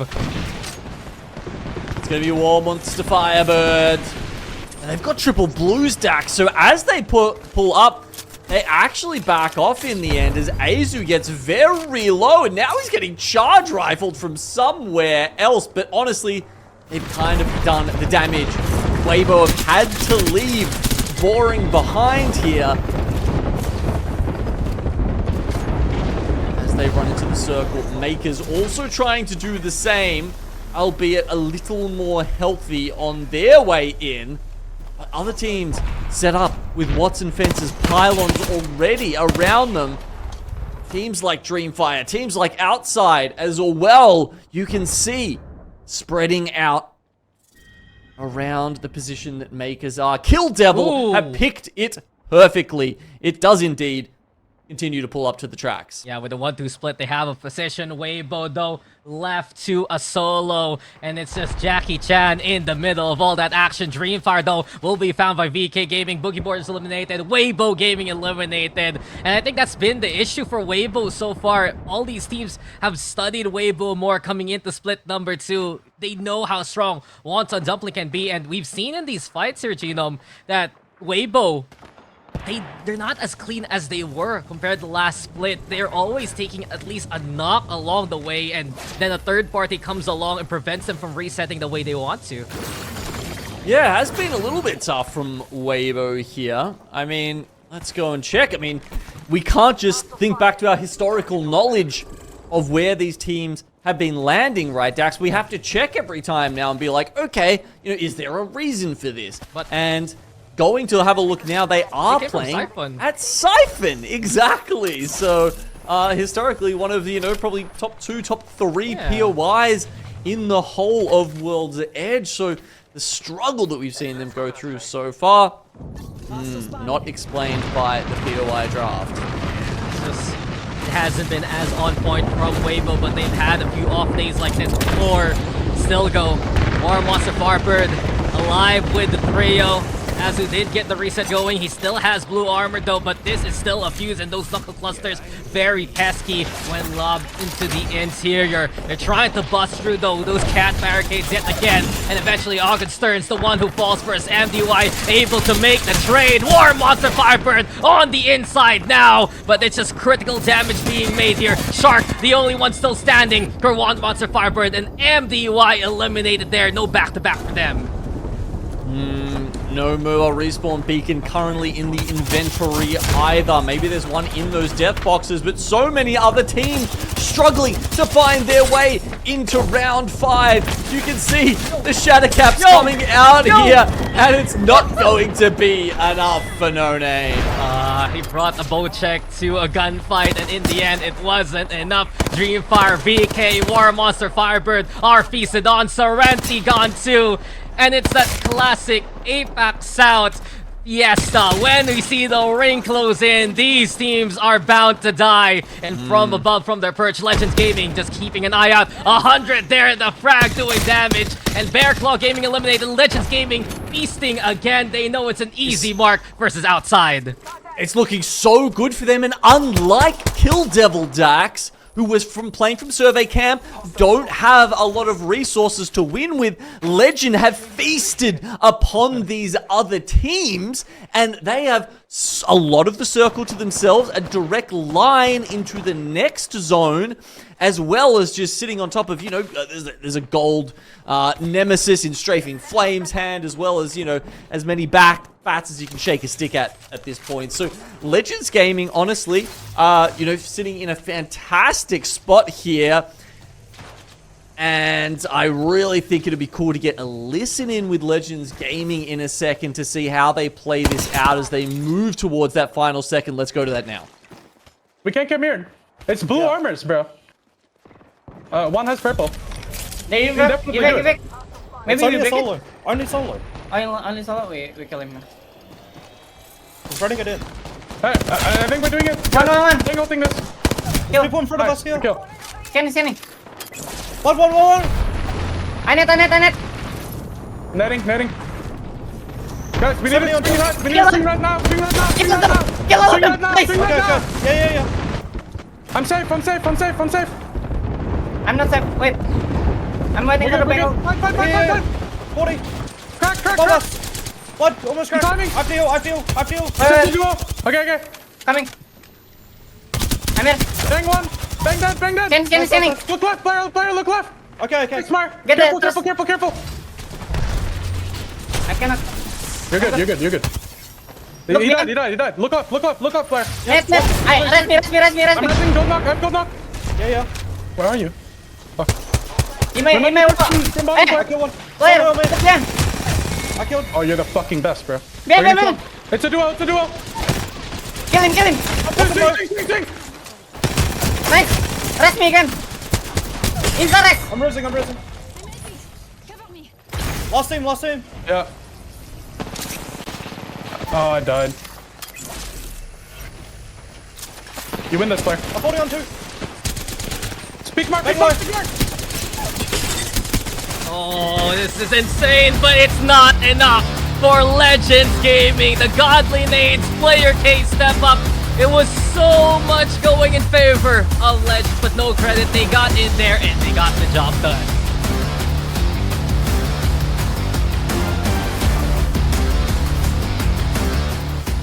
Dax, teams dropping like flies as Zone 4 closes in, giving Legends Gaming, a collection of KP and a spot designed for the gods, and then seeing Player K to, I guess, ward off two teams as they tried to get that res there. But, waiting idly by, I guess, was no credit.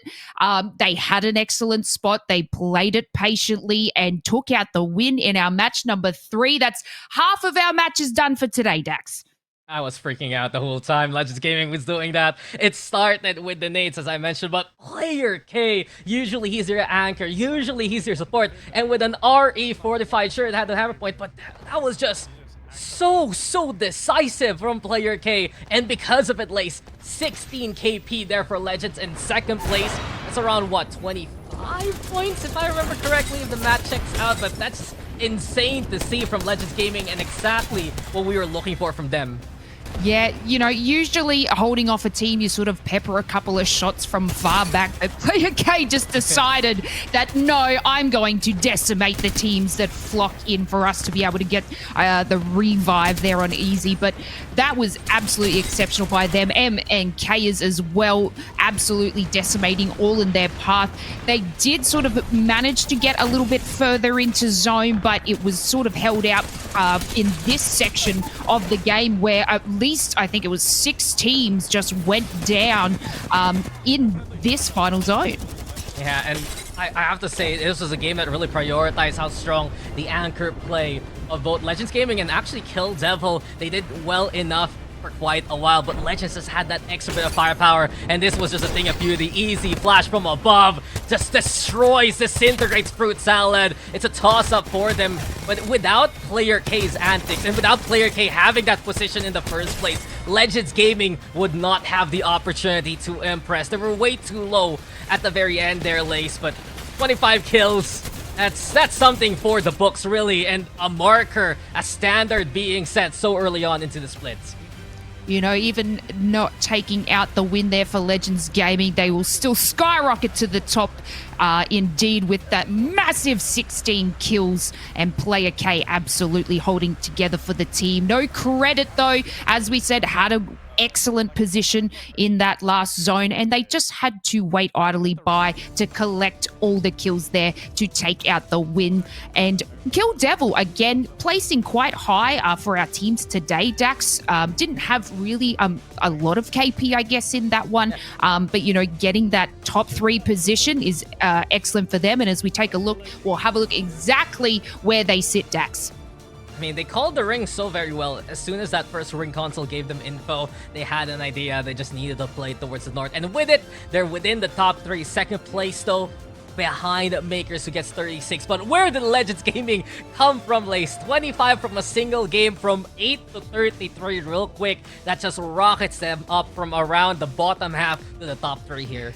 And, this is exactly what we expect for them. Their first 2 matches, I was commenting that, they were getting knocked out about 15th place, having a few kills along the way, but, you know, that is not a usual thing for them. This is exactly what we want to see from Legends Gaming. This is exactly why they made it to Split 1 playoffs. They can absolutely decimate all that's in their path with the cohesion that this team has.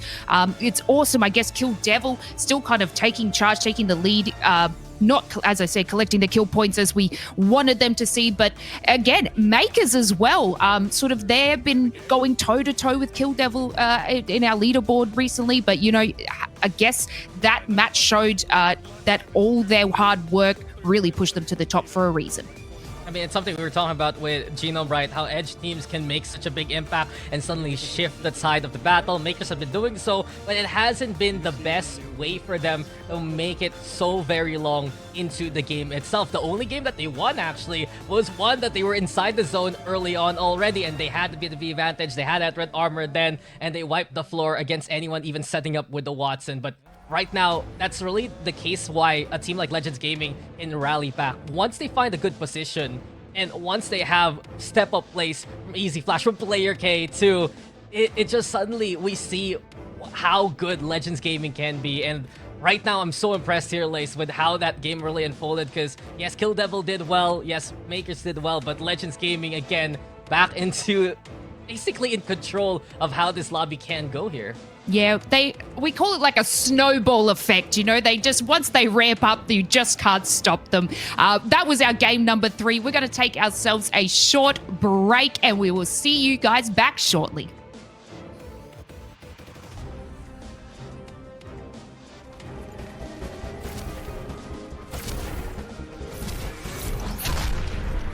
They know where you are.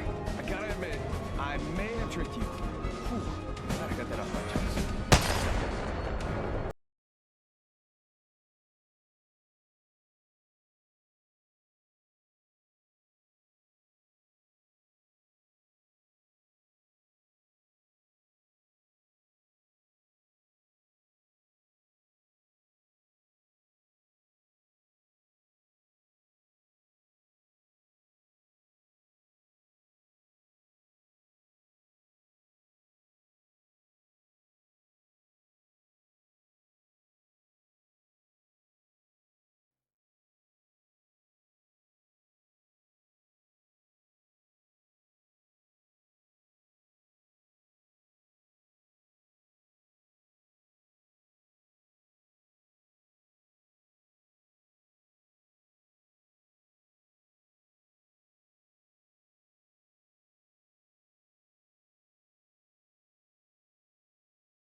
Reignite is gonna do it! They are your champions! Dark Zero is going to be your champions of the APAC Legends Global Series!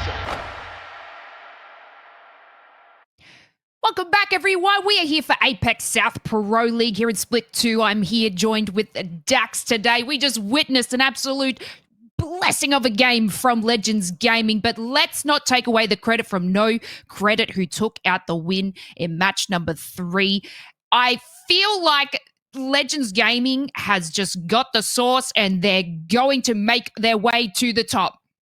I mean, they got back into the game, and now we're going to be going into a next map. Storm Point is up next, and with it comes a new draft too here, Lace. And I guess what's most interesting for me coming into this draft is we saw priority for certain teams, for most of the teams actually, back in World's Edge, around 14 of them. But right now, only 6 of the squads first pick their POIs in Storm Point specifically, and especially right now, look at their number 3 pick there, Legends Gaming, back at Sito Station where they love to play from. Yeah, we saw Legends Gaming pick Geyser, I believe, on World's Edge. So this coming into, I guess, the POI draft system, like you said, you get to pick priority on your particular map. And as we see, teams shine a little bit brighter on particular maps. Weibo Gaming, Wonton Dumpling, we knew them as edge hunters. They found it, I guess, a little bit difficult, I think, in World's Edge, Dax, but they can really do some damage on Storm Point. So this could potentially be their game, and bringing in this POI draft system, getting to pick, I guess, going over it to Pylon could be massive for them because this is such a great POI. And speaking of Pylon right away, Weibo Gaming, that's exactly what they used to play as Wonton Dumping. Dreamfire also 12 pick going back to the mill. So you can see if it's a sub 20 draft pick, it's something that they've already played from split number 1. And it just goes to show that it's what they're prioritizing. And not only that, it's something they're very familiar just to rally back in the bottom half. Yeah, it's going to be exciting just, I guess, to see how these teams move out of their selected POIs, just because, this could be something different for them. But we're going to take it away. We're going to head on over to our first game on Storm Point here. This is going to be match number 4. Let's take it away. We're halfway into the session already here, Genome, and we are moving into Storm Point, and look at what's happening to kick things off. A finisher even. No way for Ransacker to get out. Final Dream picking up KP early. Was that no contests? Huh? Who said that? Was that me? Probably. Did I say that? Yeah, maybe. Well, look, it turns out, as it so happens that, we do have HKUF running into Final Dream very quickly, right? Yep. I think there are some flight paths from some of these POIs that can actually get very close to each other, right? So with Final Dream being over there at Cliffside, obviously that's like, literally one of the worst ones. And then having Trident as well. I mean, we're going to have to start referring to them as these names now, Dax, because, that's literally what these teams are picking, right? So Final Dream, they were over at Lightning Rod, of course. And then, HKUF, they got Cliffside, Cliff_side, because it was literally pick 40. Yeah, I guess that's the problem because it's a snake draft. You get your first pick for your first map, or whatever map you want to prioritize, but now, coming into Storm Point, this is where it's going to hurt HKUF. East Trail, Cliffside, whatever you want to call it. That early contest for a car just doesn't pan out for them, and they can't even rotate quickly enough to get anywhere else. MDY Black had their number towards Launchpad even. I do want to say, though, real quick here, Genome, Legends Gaming, usually strafing, he's looking for something like a Trident. Can't do it now, because they all drop towards Sito, and they're moving into Jurassic instead. Yeah, so some shots are ringing out, and I guess, as going back to that snake draft, Dax, some teams, they'll get 2 middling picks, and perhaps they've got an equal chance to play out across from either World's Edge or from Storm Point. And other teams like HKUF, who get the 1 and the 40, they've just picked up only 8 points from pick 1, and now they have to do better from that from pick 40. And that sounds so difficult here, especially now when all these teams looking to go around Echo HQ. It's something very familiar to these APAC South squads. It becomes so chaotic, especially with this ring pull like this, moving from the pylon towards the southeast. Weibo's gotten in there successfully. You already have Numnim on the inside. Fruit Salad again, one of the faster rotating teams right beside VK Gaming 2.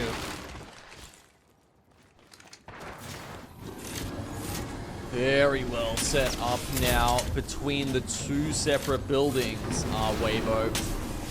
We're seeing a couple of different teams come in now. MDY Black have just pulled up, and they're trying to get put in that, sort of under Echo position. Dreamfire go from the Trident to the evac, but it gets sniped down. That is unlucky for Dreamfire. And Weibo was watching out. Second chance though, don't worry. They got another to spare. Knowing how Weibo's been watching, they're gonna be tracking especially the flight path of Dreamfire now. And interesting enough, Genome, I'm looking at the legend picks already. It's all Bloodhounds. It's all Bangalore's yet again. Oh no. And Oh Dreamfire. no. Oh, they got in there so for now, and I guess they're relatively safe because they get the scan going there from No Name. Yeah, they do manage to find the stairs, which was very important because Dreamfire, they were in the crosshairs of MDY Black, or MDY as we're going to call them now because we don't have to keep saying the color. And yeah, it looked like they might actually just get a knock in the sky there, but they do actually manage to get there safely. So for now, it's a very strong position. Dreamfire safe for the time being.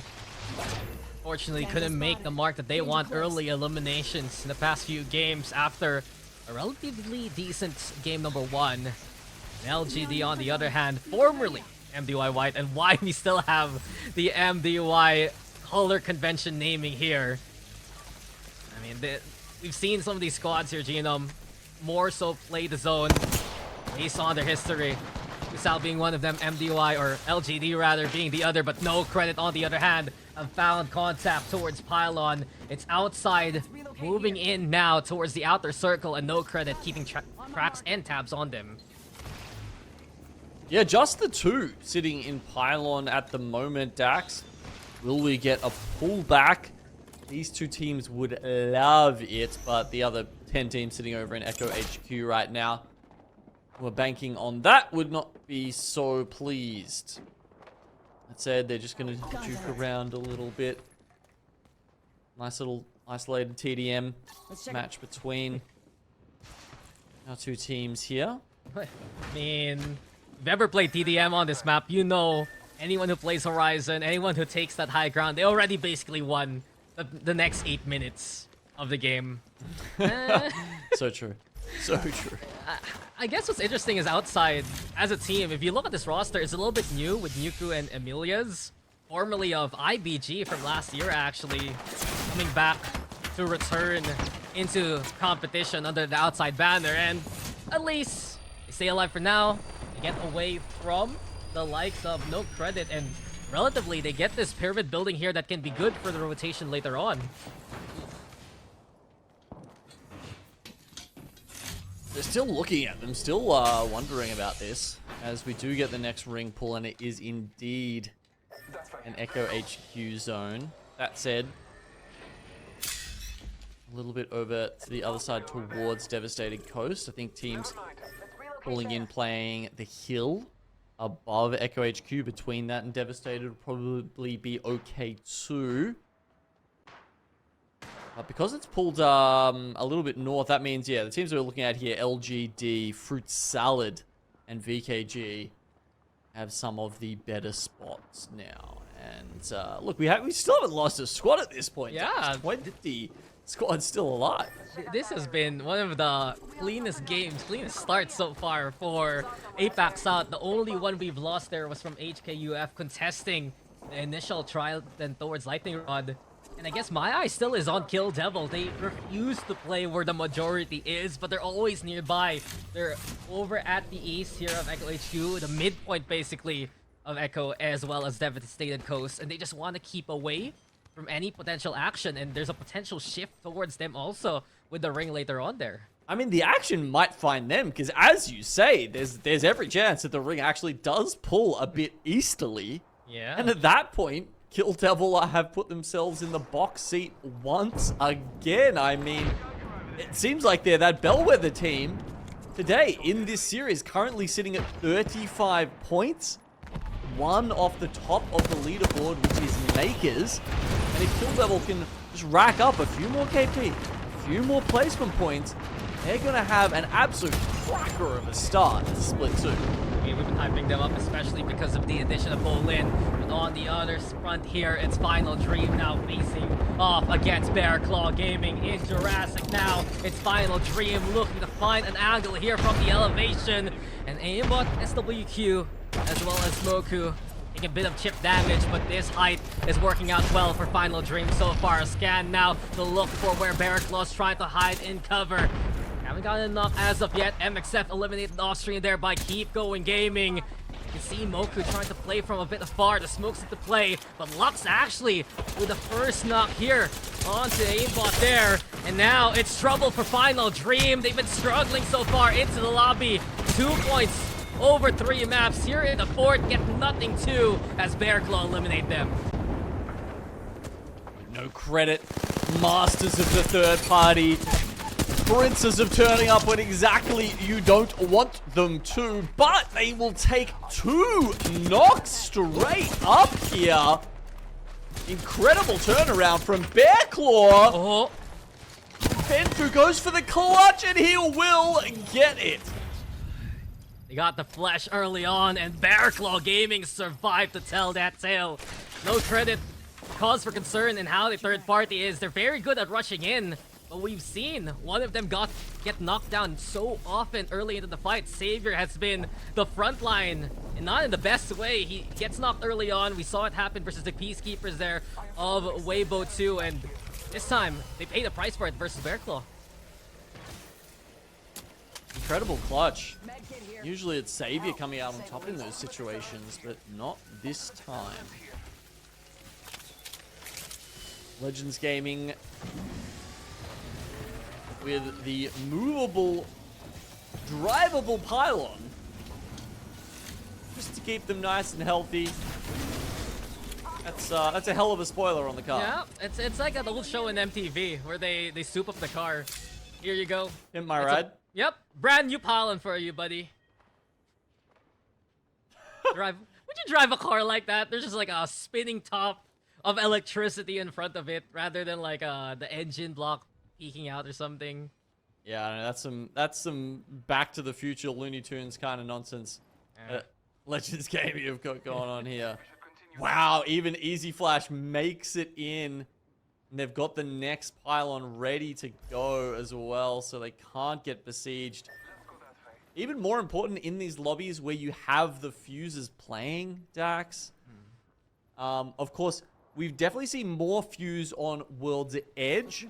If we note how the teams have mixed up their compositions, going from starting off on World's Edge and now moving across into Storm Point. Wow, it's actually been the other way around. Bearclaw Gaming have switched from Watson to Fuse. HKUF have switched from Catalyst to Fuse. Yeah, we're seeing a bit more Fuse right now. They know some teams will love to tuck themselves into these kind of corners and try to punish whatever they can. Numb them though. Central location still in Echo HQ. Next ring pulling in the favor of MDY White, who are one of the better teams to call those kind of rings. But Legends Gaming, their kit is looking very strong here. Player key is already on red. Easy Flash, Strafing Flame should get the red armor soon too. Just need to get top up onto Easy Flash, and it's gonna get chaotic quite soon here. Perhaps, I feel like in the next ring, as soon as that one closes down, we're gonna get your classic APAC Fiesta later on there. Oh my god, yeah. With the amount of actual playable space left in this ring, we are going to say goodbye to so many squads. So many. That is kind of nuts. That's just how it works. It is so little space though, and you can see half of it, more than half of it, like 60% on the cliff side. LGD will work with whatever they can, but seems like trouble afoot. Keep going. They have a corner to work with, but they're the ones getting peppered from afar. You see Asia's though, and the rest of Makers too, looking to seize on in. Yuki Sang, how do they even handle all this pressure outside? They're inside the ring, sure, but for how long? Makers now trying to make their way in. The fences, though, will be in the way. Yuku still with a setup in the pylon. And now Noel Sang have up as much as he can here with the hunts. Makers, though, eliminated along the way. Outside, holding steadfast there. Are they going to get some of these guys back up? You had Kill Devil getting involved in that fight with the Sentinel. On the other side, one wants to Firebird getting rinsed here by Weibo Gaming. It's a struggle again, and here we go with chaos afoot. Monster Firebird, they thought it would be a free third party, but Kano, the only one still standing now, as you can see that Weibo wants a piece of the action, but they need to go for their own reset to have been knocked down. While this happens, though, Fruit Salad will take advantage. Rarely do you see this team venture outside as much as they would like here. Right now, they're hunting the stragglers of Weibo. They find he got along the way. They find Weibo, sure, but eventually they turn on the round and they realize that it's Boogie Borders now in position. War Monster Firebird, they're eliminated, and Fruit Salad need to get out of danger as soon as possible. Yeah, Boogie Borders, they've actually created a nice little pocket for themselves. You can see there with the intersection of the cat walls, it gives them time to get Killer Pos back up and running. Incredible timing from Boogie Borders there to actually make this and slam. Of course, they were around the other side of the wall. There was a pocket in Pylon where you could still play up until now, so they've evac'd around that to come in for a desperate last-minute attempt. As you can see, just plundering these boxes for ultimate accelerants because they need every ult they can to try and make their way into the 5th round. And these late rotates are even better when you can see the chaos in front and stay away from it. But Serenity playing wall climbers for the time being. It's Bear Claw, their opponents here. They're also trying to rush on in. HKUF, they're only a duo too, and they might get overrun by these trios trying to run into them right now. Serenity being alive for now. Boogie Borders eliminated on the opposite end. Nade's so huge here, and Boogie is down to the ground. Serenity struggling to survive. There's chaos afoot again. There's Kill Devil watching and lying in wait. Serenity eliminated. Numb Nim 2. We're down to 5 here.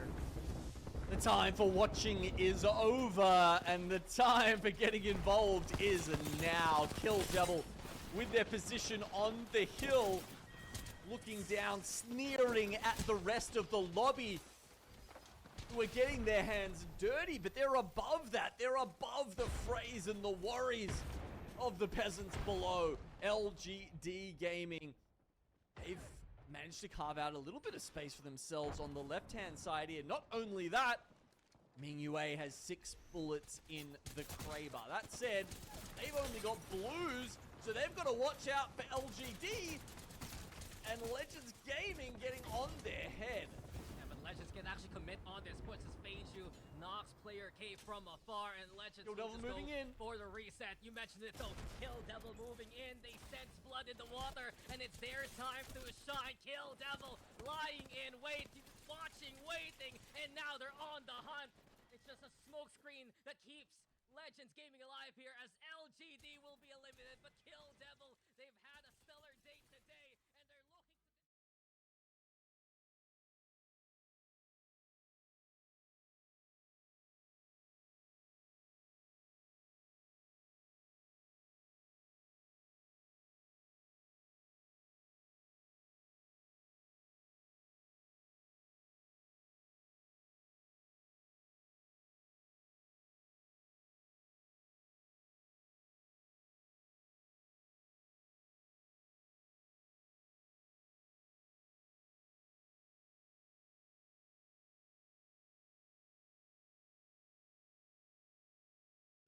macro and the decision making from Kill Devil so far today, Lace. Yeah, something crazy happening for them. You know, they were kind of pushing around that rock just to get into that zone and absolutely obliterating all in the path just to sit idly by, I guess, while Legends Gaming sort of had to fight for their lives there. But Kill Devil just absolutely decimating in these last couple of matches, and then again in match number 4. It's excellent to see them. You know, they're sitting about second on the leaderboard there. Makers out in front. So this 100% would push them, you know, to that first place position, I guess, for game number 4. I feel like it's going to be pretty close to that at the very least. Look, Legends did put down quite a number of kills that game, Lace. I've got to say that as well. They might not be taking out the dubs, Legends.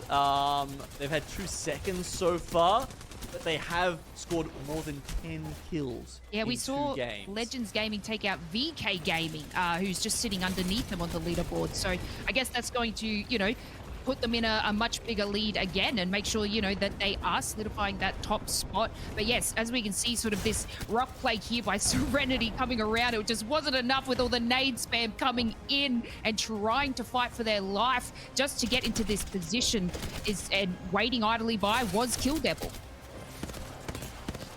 They were lying in wait and they pounced just when they needed to. You know, they weren't content to sit up on that high ground. They saw the trades coming out from teams 2 and 3, and that said, of course, it's the time to go in. You can see how easily they mopped the floor with the last team as they flew into a first place with 7 kills. But that's 19 points for them. It's 21, however, for Legends Gaming.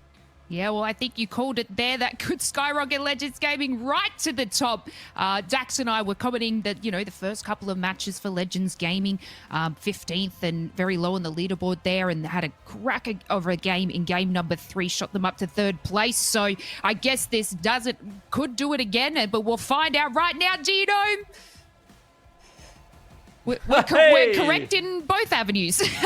Yeah, it's a tie there. We've got Legends Gaming. Of course, they're going to be, if it was a tiebreaker for these two right now, it would be Legends ahead because they've had that massive game with the 16 kills, a 25-point game, the highest point game being the first tiebreaker for the teams, but of course we've still got 2 games to go, so it'll be more than likely decided by the points between these 2 sluggers going at each other. Makers, they struggle a bit there. That was a rough game for them in game number 4, so that means they're now a little bit behind the pace, but I mean, even if you ended up the day in 3rd, you would still be taking home what's that? Something like 19 split points, 18 split points, I think it is, which is, yeah, a really good effort still. Yeah, we're so used to seeing, I guess, Legends Gaming at the top, Genome, along with Weibo, previously Wonton Dumpling, but to see, you know, Legends Gaming and Kill Devil up there, this is why I absolutely love this region. You just have no idea who, I guess, has put in the absolute work to just change the game. You know, they've been thrown into this new POI draft system as well, which, you know, in the 4th match there, we saw a little bit of a contest, so it kind of feels a little bit funny to see, you know, teams sort of landing on each other with these changes, but you know what? They just adapt so well, our region. Yeah. I mean, I guess one of the adaptations that Kill Devil's made, we've touched on it a little bit throughout the day, but considering how well they're doing, I feel like we have to mention it again. The addition of Bolin, who of course was playing for DNZ last split, and Heihua leaving Kill Devil, seems to have just completely revitalized this team. We know how good Bolin's been. We've seen him do it at LAN a couple of times. And yeah, look, Kill Devil, they were struggling last split. This split, completely different story. That's it. Rostermania can change things for us. We're going to take ourselves a short little break, and we will see you guys shortly.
5 Valkyrie actual, ready for burn.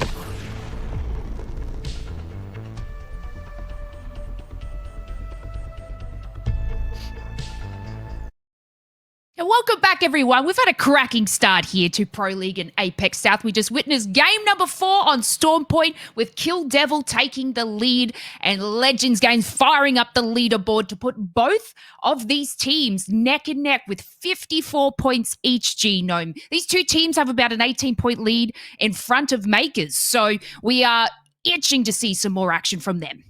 Oh, it's a big gap there between first and second and the rest of our lobby here. And it's a big gap between Kill Devil's Split 1 performance of 30th, last place, and the fact that they are on track to start it off in first place here after match day 1. You know, before the break, we were talking a little bit about roster mania and I guess the changes. And you were speaking that, you know, Kill Devil has had a little bit of a change. And this is exactly what they needed, Genome. It's nuts, isn't it? Yeah, I mean, look at this. Consistent on the kill points, consistent on the placement points. Yeah, 3 out of 4 games today have just been bangers for Kill Devil. And we've actually got a lot of vision of it. Sometimes, you know, you see a team come out and you're like, oh, how did that actually happen? You know, you got to do a Jayhawk and go back and watch the VOD the whole way through to actually work that out. But observers have been on it this time. You know, we've really got to capture a lot of that action. And yeah, it's just been so cool to watch that decision making in action, because it feels like they have been picking those spots early. I mean, sure, they did get some northern zones coming out of survey camp. They you know, that sort of stuff, but they have made the most of it. That is the absolute truth, Lace. Yeah, and you know, it's we can't, I guess, not talk about Legends Gaming. We saw them play in Split 1 playoffs. You know, they've made it to LAN. They are always performing extremely well, you know, in the top of our leaderboards. And let's go and watch them perform wonderful again. We're going to take it away to game number 5, guys. We're back on Storm Point.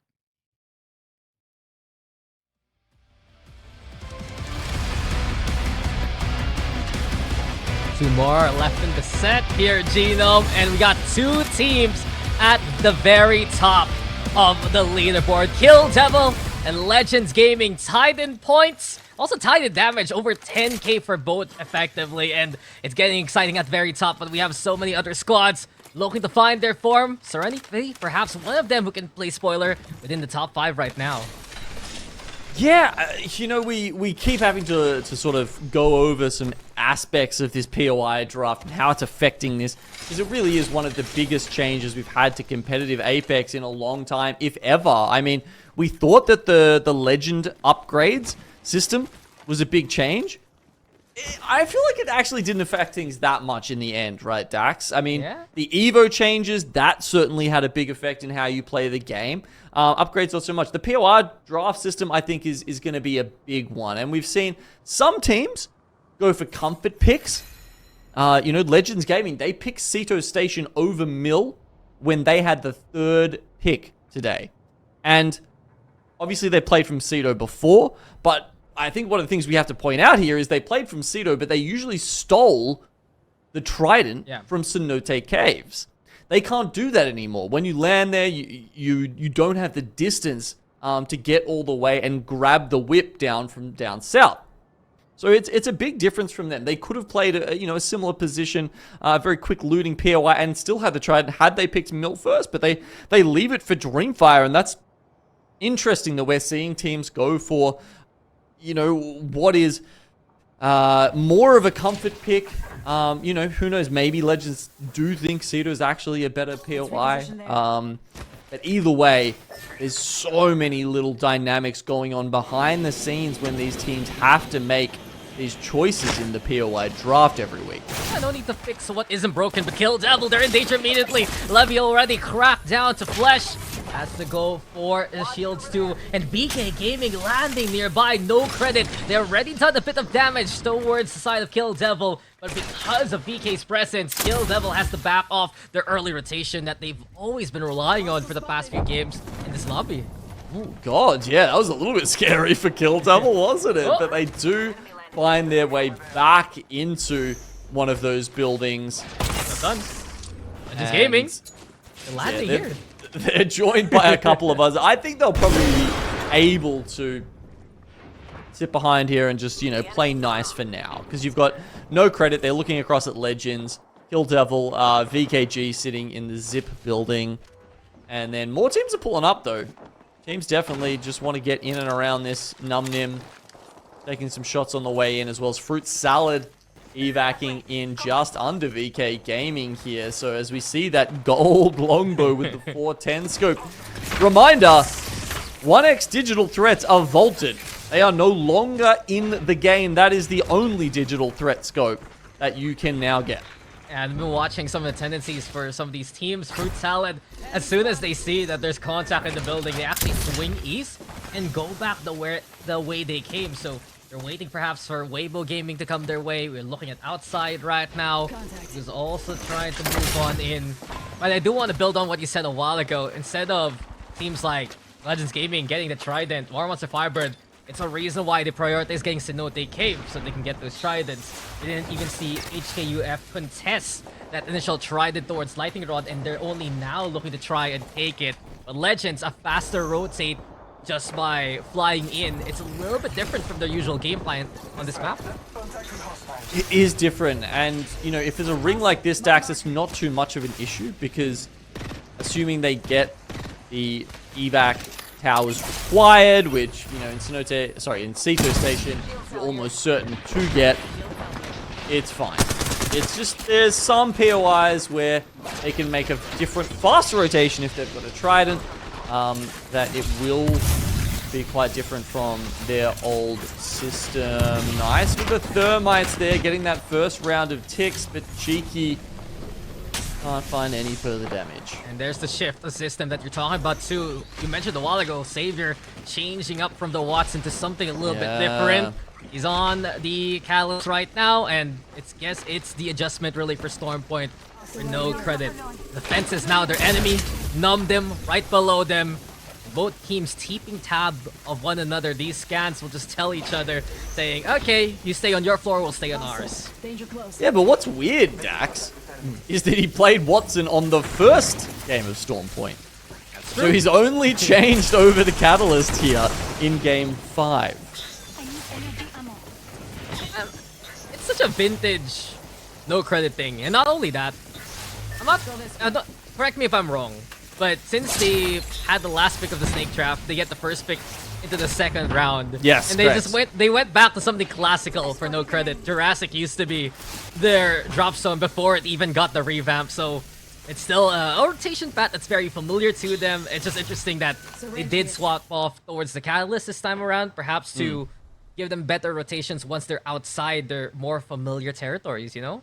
Yeah, well, no credit. When I was talking about teams going for comfort pits, no credit is literally who I was thinking of, because as you said, they got picked 20 and 21 consecutive picks, and they literally just went for their old POIs. They went for Skyhookies, they went for Jurassic. It's like, sorry, I don't feel like doing a new looting path, and you know, we'll leave that for next week. But now we're just gonna, you know, stick to what we know. Of course, that's not necessarily gonna happen every week. The teams, the picks that they get change every single week. They will be essentially the same weighting, but the numbers will change from week to week. Yeah, and if you guys aren't familiar with draft system, especially every single set, you're gonna have a different draft order. We've done the drafting for the week already. I'm very excited, Gino, for tomorrow. I don't want to spoil anything, but it's very different compared to what we see today. And now we're done talking about the draft. Let's talk about the ring again. Everyone called for the lift. Everyone called for the buildings. And smack dab in the center, that's exactly where we're going. Yeah, straight down the guts, as you'd like to say. Kill Devil.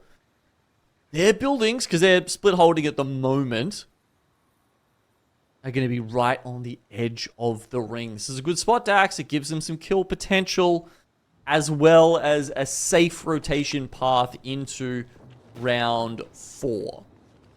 Yeah, not many teams going to get that ring console info now. Dreamfire being one of them, actually moving in with a Trident from Cito Station. But we watch Serenity play from the wall, and looking to trap and set up a trap as soon as Bear Claw Gaming opens the door. It's immediately shut on them by Serenity. It's a 2-for-1 trade, and Serenity hunting down the final member of Bear Claw. No escape for Bear Claw at all. Those claws have been dulled. Serenity, though, they need to escape with Boogie just dancing and trying to run on the way. The shields are gone. His life might be forfeit soon. A single bullet left. Perhaps might be enough here, but Boogie Borders can't find the sight line to clear out Serenity here. Oh, there you go. They find him. Oh, no. And that's it for Serenity. Oh, Raki matches the speed boost of Bugi there with the blood of the hunt. And that little bit of extra M&K and movement around the corners will be enough for him to catch up and finish off the last Serenity member. It was such a good plan from Serenity. They knew someone was gonna come their way, rotate from the north towards Command Center based on the ring. And they just don't expect Boogie Borders to be that late third party, and that's what worked a while ago for Boogie Borders, if you remember, towards Echo HQ to get them in a better placement position. Perhaps they can keep doing so for the rest of the lobby as no credit again. They're playing the cat now. They have to play on the inside here.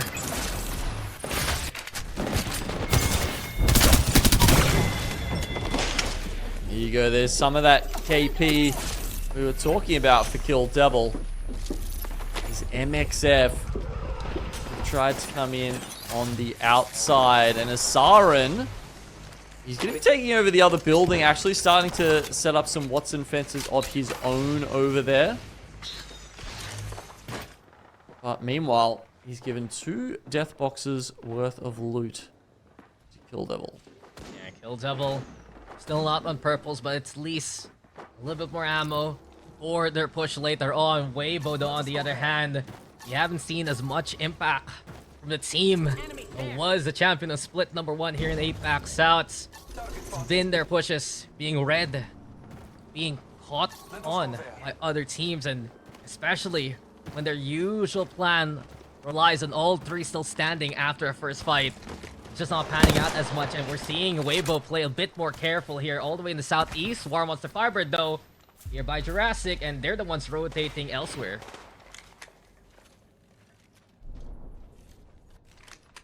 I mean, they've got this tunnel to hold at the moment, Dax. I'll keep them safe for another minute or so. They've also spotted Dreamfire running into outside up in Cascade Falls, but it's kind of hard to get involved in that fight.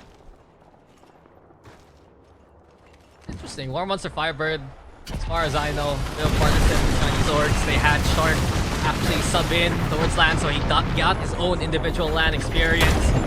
Could bring it to War Monster Firebird, which was a surprise team, really, to Split #1. But final Dream again. The struggles continue for the team formerly known as Monkey King. FD trying to stay away from any kind of contact point here. They're left to 2 now. A push on in, though. A perfect chance for Final Dream to get the knock going. KP can go their way here, and exactly what they needed. HKUF gone now from the lobby. Final Dream adding a few more to their tally, but danger is afoot again. 3 teams collapse upon them. Boogie Borders from the north, LGD coming from the west, but it's MDY Black who look like they're going to get the final kills from the east. The building now left fallow as those 3 teams decide to disengage, sensing things are getting a little too hot in there.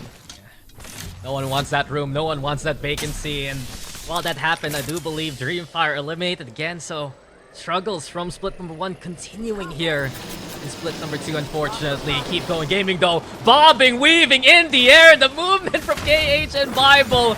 That at least keeps them alive, but it's still a delicate scenario here for Keep Going Gaming, as Wonton or Weibo are right behind them here. And here comes Gugu as well as XDC. He pops the beast of the hunt. Ready now to pepper them with the Hemlock. Rolling Thunder gonna be played too. And Weibo not able to close the distance as of yet. Push though, looking to advance, looking to continue from Weibo here. I mean, I thought they were going to be okay for a little while, but perhaps not. Weibo, after seeing the zone shift away from them, realized that they have to take this game into their own hands. Gugu there.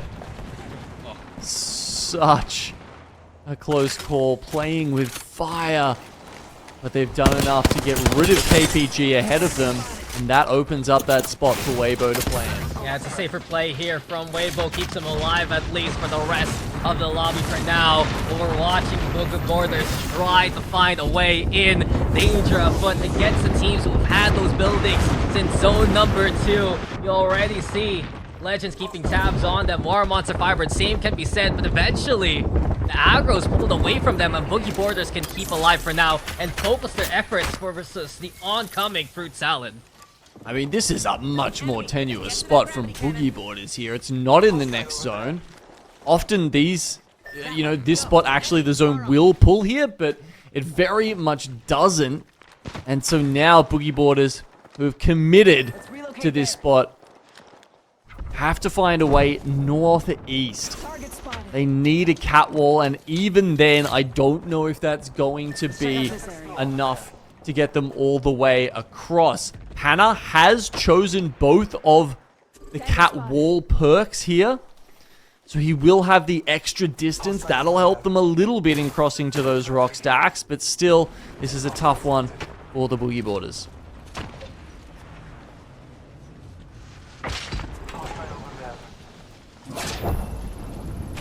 Yeah, well, Boogie Borders still perilous flight so far, and it's a standstill for them. It's a bit of a stalemate, really, for the Boogie Borders here. They just can't advance, can't actually push. Fruit Salad still there watching out, and it's those scenarios where it's a rock in the hard place as the ring is pulling towards the east, where you already see Makers looking to set on up, but Anna, the shields are gone, needs to get back into cover, and this ring's gonna close in soon.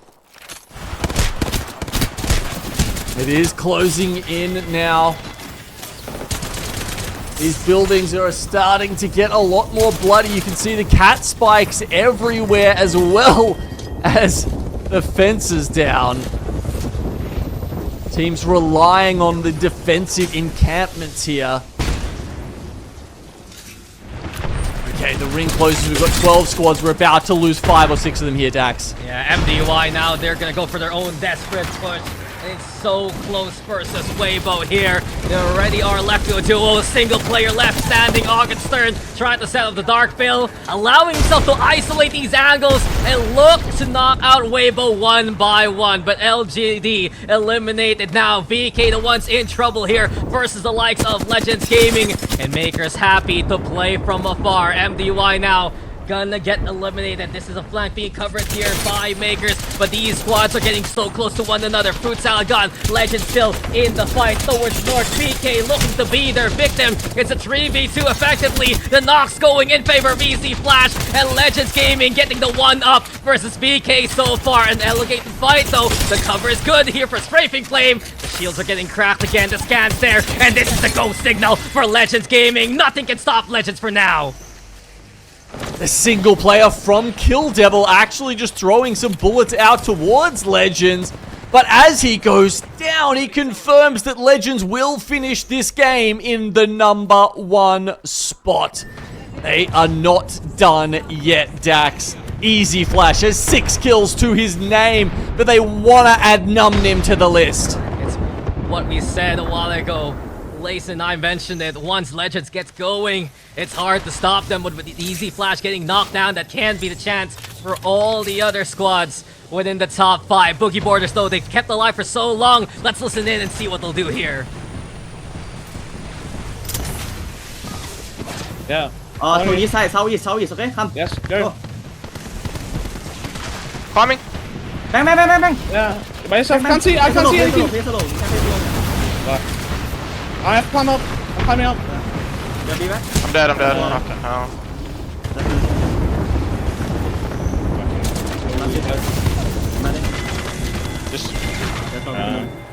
Oh, Boogie Borders, they can't deal with the very good position that Makers have on the rock above them. It was a good opening salvo, actually, but once that first 100 damage was done, the element of surprise wasn't able to overcome Makers in that fight. 3 squads left now, Dax. We've got War Monster, Firebird taking a bit too much damage, and then we've got Numnim sitting up top with the Kraber.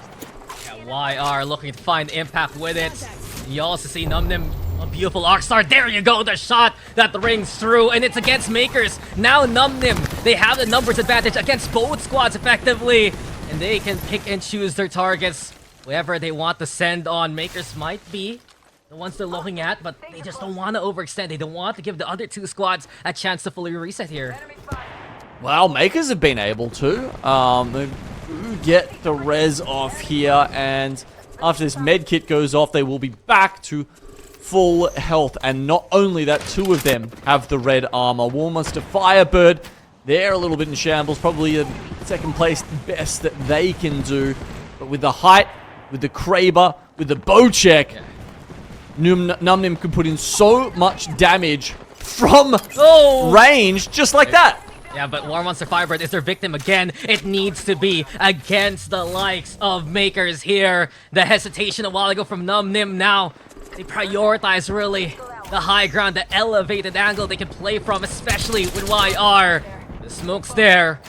Allows now the rest of Makers to try and go for the push. Numnim still keeping tabs. They clear out a member of War Monster Firebird. Left or rat left. Yep, Shark just popping in and evac Tao. He's really trying to do anything he can to distract as he tries to rat it out towards the second place, and the other 2 teams are getting into it. You never know, maybe Shark can actually do this. He's going for the respawn right now! Yo, Shark, he's able to hold it down, and the single becomes a 3-0 now. Makers, though, still in a fight for their lives. They got the advantage here versus the likes of Numnim. It's Asia's holding steady towards the truck, but where is War Monster Firebird? Azu and Kano still dropping from the ship. It's up to Shark to initiate the fight, and here they come without the attachments. It's danger here for War Monster Firebird. The scan comes online again. Courtesy of Makers, who takes the position of Numnim from a while ago. Even get set up back. Shark just nearby, but he's already down to flesh, and look like Maker's gonna go for drop down. Ziki though checking his corner. Shark gone from the fight here. A 3v2 for now. Asia's knocked down, sure, but Makers have made a name for themselves, and it's their chance again to get another dub. Makers will win game number 5 here. Oh my god, the last minute respawn from War Monster Firebird is almost enough. The Naked Havocs come in, but Makers run away with game 5. Makers are back. Gino, they're back to stay. They're back to show us exactly what they're doing. And Dax, that was nothing short of amazing. If you guys are just tuning in, we just completed match number 5 here in Apex South Pro League, where, you know, we had a team on the very bottom in split number 1 there, no other than Kill Devil, make their way all the way up to the top there, Dax. They're going toe-to-toe with Makers. They're going toe-to-toe with Legends Gaming. So it's exceptional to see these teams flip the switch and absolutely decimate, but we have to hand it over to Makers, Dax. They are doing extremely well throughout all these games. It's just some of these ranks, some of these placements from Makers. As soon as you see them in position, you know the game is over. But that got very dicey. I wanted to call it already. As soon as Numnim didn't actually push against Makers the first time around, that could have been Makers getting the dub from there. But War Monster Firebird, even Jimon noticed it. They got the Moby. Shark just crawls in like that, and it got very dicey in the end. We thought it would just be a rat for top 2. Makers had to work for it, but that's also still extra KP for Makers at the end of it. Yeah, Legends Gaming here also fighting for their life and just swinging so perfectly on VK Gaming as well. And Boogie Borders are finally turning up a little bit in this game. It may be a little bit too late in the game for them to sort of pull something out of the bag, Dax, because they haven't, really been performing too well today. But here we see Makers.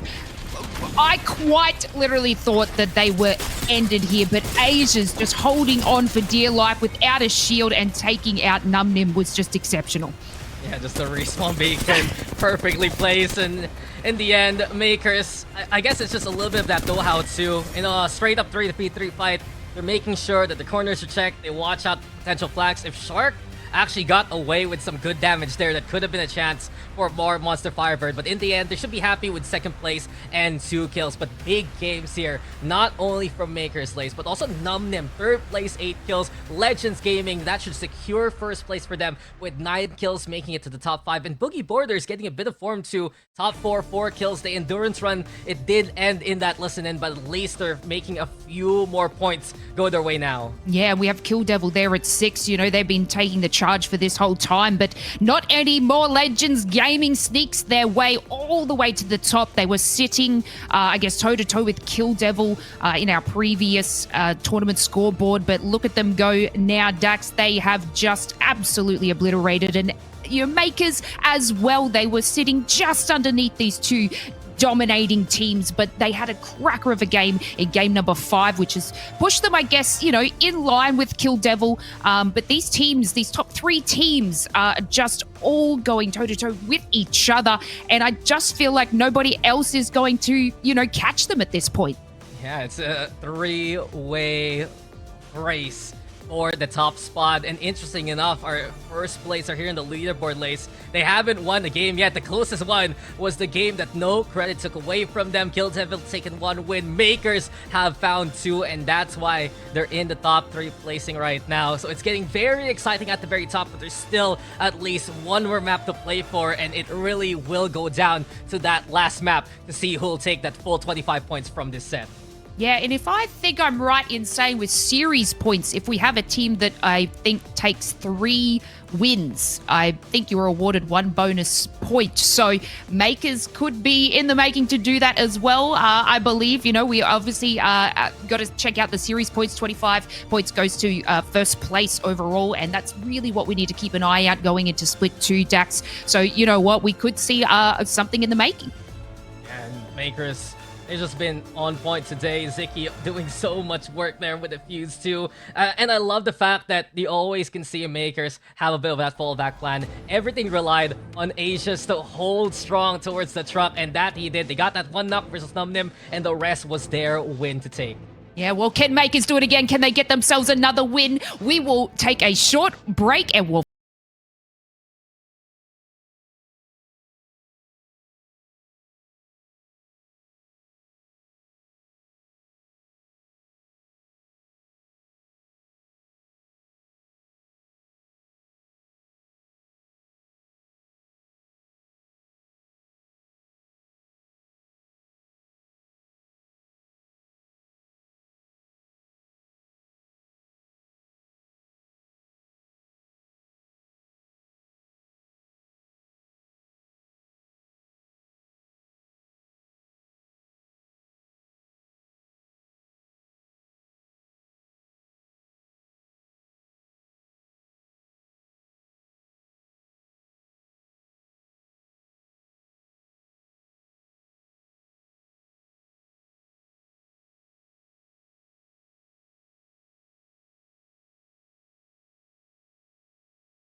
surprise.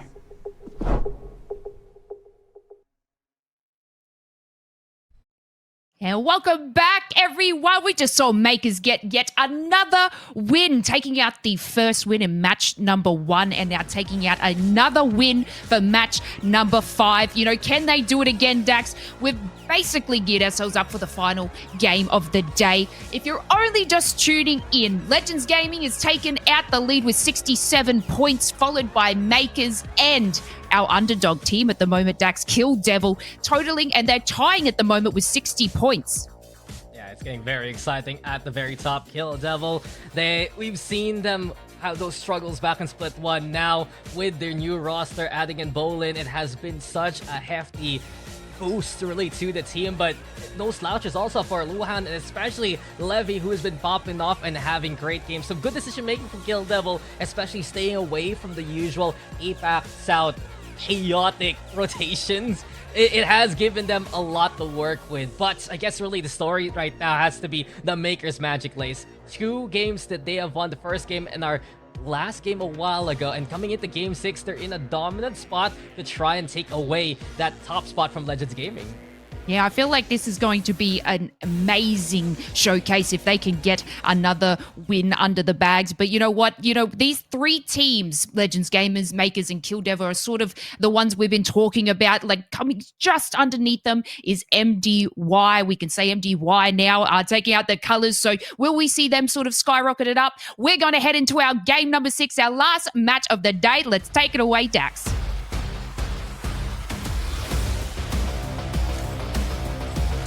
A quicker set today. We only have A versus B, the last map of the first day of split number 2. Welcome back though, ladies and gents. Thanks to everyone who is tuning on, and especially from the raids we gotten so far. But Genome, who can take it at the very end? Will Legends get a win? Will we see Makers get a third, or will Kill Devil surprise and impress again? Oh, a couple of fun options. Every single one of those Darks would be a fun way to end the day, I dare say. But Legends Gaming, I don't know, man. They did pretty well when they were playing from Geyser. When they play from Sito, they look like gods, coming out with a brace of kills for every single game. And not only that, Dax, but the circle right on top. Perfectly placed. And what's interesting is, sure, it's for Kill Devil. Legends Gaming can go for a quick rotate too. They have a console nearby. And I guess, Genome, it's safe to say it. The day of all days, 100% pick rate for Bangalore and Bloodhound all throughout 6 maps. Nuts. Crazy. Lack of diversity. There's a lot of ways to put it, honestly. We do prefer to see a little bit more. Yeah, look, controller characters obviously in a good spot right now. The rest of the meta, I mean, it's crazy, right? You would have thought that taking the digital threat out would potentially make Bangalore less useful because you can't leverage it against the other teams, but obviously teams have shied away from that, and now you just pop Blood ult, and then that's your way to see through the Bangalore spook, and it's at any range, unlike the short range, which the digital threats afforded you. Yeah, I mean, Bloodhound is the digital threat, basically. He sees everything, he knows everything, and even without that second tactical cooldown reduction perk there, it doesn't matter because all these teams, if they play the Bang, they have to play the Blood, and everyone has to do that, or else they're gonna be at disadvantage. We've seen though. I mean, I'd say it's more of an analog threat myself, but yeah. Sorry, that was a boomer joke. Sorry. I don't know. Is that like a cassette tape, beta maps? You know, those kind of things. A CD, Laserdisc, a record. Remember when things were measured in kilobytes instead of terabytes? It's okay. Genome, you're still young at heart. Don't worry. I mean, I don't know if my doctor agrees with that, but hey. Okay, so Cascade Falls, that's gonna get crowded soon. A center ring like this can easily pull towards the ski lift, but there are other squads like Dreamfire, like the likes of Outside, they're trying to bank on some of these houses towards the west, and it's exactly what Legends Gaming is doing, taking the bigger one as soon as possible, right smack dab in the center of the ring here. It's a tough call, actually. You know, you get some teams, they'll pull over to the left side and take the houses that are closer to the top of the waterfall, and then you'll have other teams that want to sit within Cascade Falls itself. You can see VK Gaming trying to shove their way into one of those buildings right now. They know that it is a little bit like all or nothing.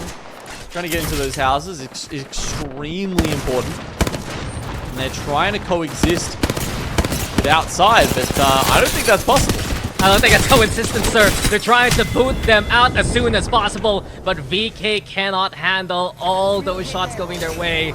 And Outside, somehow, someway, they survive for now, but Dreamfire is on it. They've been getting knocks from afar for so very long, and they want to capitalize and try to get some KP on the board. It's No Name looking to start things off, but Pete's already down to the floor as Player K snipes from afar with the triple take, and it forces Dreamfire to rethink their plans. They have to back away with one member less than they started here.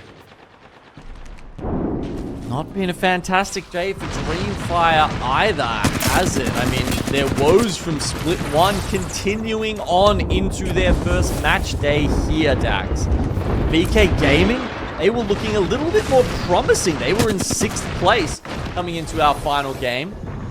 But then, with a risky play and an early exit, there's every chance that they slip down a couple of placements now. A high risk, high reward, but the high ground's taken here by War Monster Firebird, and that just forces the likes of No Credit to stay down below. They're already losing a member here. War Monster Firebird capitalizes on the pressure that they put. It's an easy target as Kano sees everything. As Hemlock doing God's work. 2 down, 3 down to his hand, and No Credit eliminated basically single-handedly by the Bloodhound here. Legends looking to put this one beyond doubt. It certainly isn't going into the game with a lead of less than 10 points. Teams absolutely can catch up and surpass them, but they have the chance to put it even further now. Final Dream taking a little too much nade damage there from KPG. Rough day for them. Yeah, Final Dream, we've seen even in the Challenger Circuit their weakness, really, these early ring rotations. Yet again, they lose a member early on, so Boogie Borders, on the other hand, capitalizing on a few mistakes here and there. Slowly climbing up the charts. They made it to the top 10 before. They're 11 right now. Spikes getting thrown. Dark Veil set up here by Panda 2. And this separates Boogie Borders from the rest of the field of views from the players on the south side. So at least now they're trying to see if they can catch anyone else nearby. But Final Dream, as well as KPG, staying away from it. Final Dream actually going to get the respawn. You can see they've smoked it off, but the smoke does not cover the very big shining green beacon that tells every other team in the area what they are doing. No way. 2 of them go down, but because they hit the respawn beacon first, Moku is actually going to drop in, most likely to deliver a KP directly to Boogie Boys. I mean, he lands on top of the rock, so he stays alive for now. Not the best trade deal. The Final Dream, that's for sure. Boogie Borders hunting, looking to wipe them out, and there you go. Final Dream. You can't smoke off the green light. You can't smoke off the dropship. And that is going to be them hitting the lockers early on into the day here. Well, Boogie Borders, there's some very well-needed points. I was talking about VK Gaming before, you know, trying to hold on to that 6th spot. As they get the back of KPG, this is a really fortunate timing right now for Boogie Borders.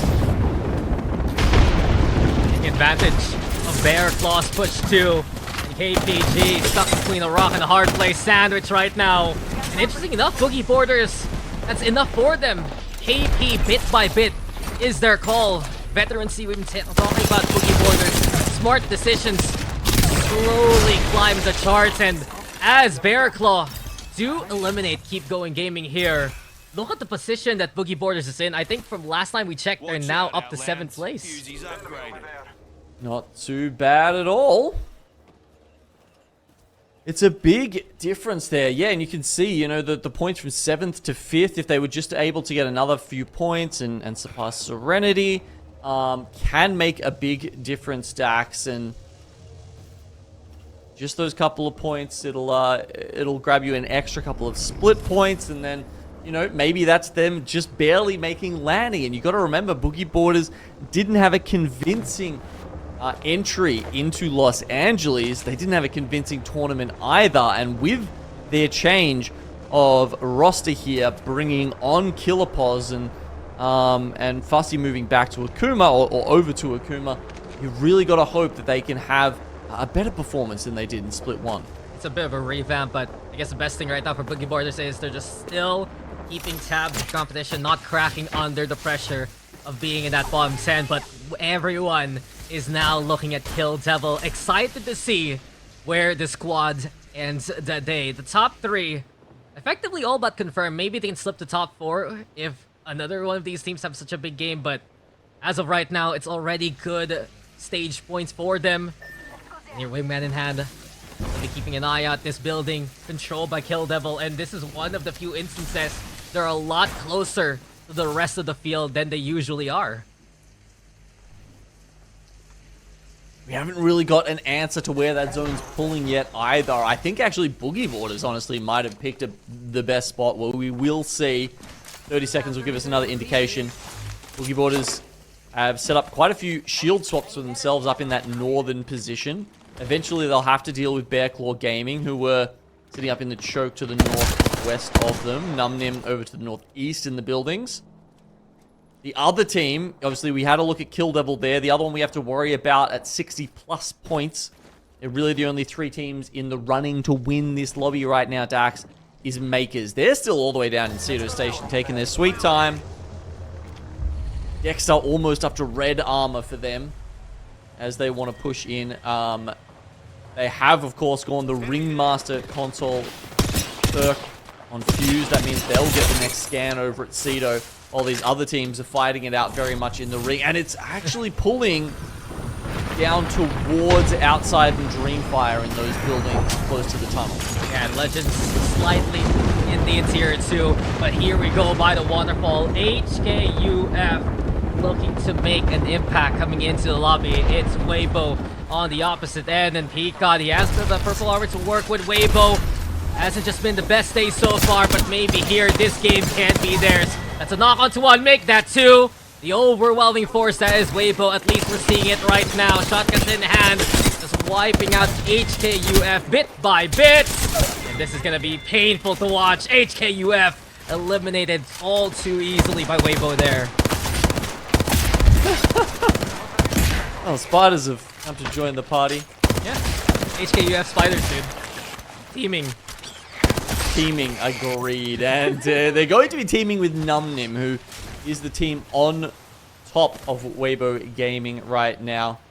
They've been scanned, though. Both teams have that information via the eye of the Allfather.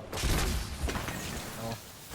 Even the Allfather saw that from afar. A single nade erasing a flow, and anything he had in the shield and health department. That's enough for Numnim to bail out of there. But, contrary to Bumper, I believe Weibo, they're not going to give up their heights. It's been a safer play for the past few games from Weibo.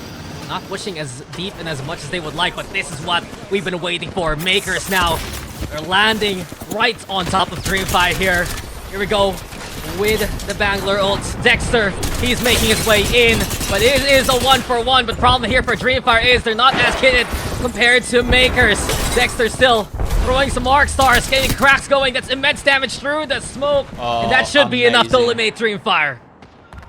Amazing fight win by Makers there. I mean, the use of smokes, the way Dexter had enough nades to just push in and actually use the damage ticks from the nades to give him the positioning on the enemies to get the last couple of Havoc bullets in and do the damage. Unfortunately, you know, in that kind of fight, it's almost impossible to do it without losing anybody.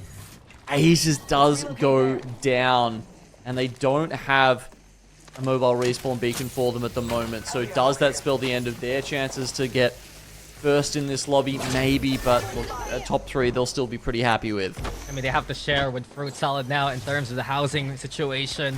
I do want to say also, all the way off screen, Numnim returning nades back at Weibo and eliminating them within the top 14-15 place. So it really hasn't been Weibo's day. Not a good sign for a potential back-to-back run within the splits. But Boogie Borders, we were talking about a while ago, GDom, 11th from what we thought, 10th when we started. Now they're all the way in 6, and top 5 it isn't really too difficult to attain right now the way they're playing.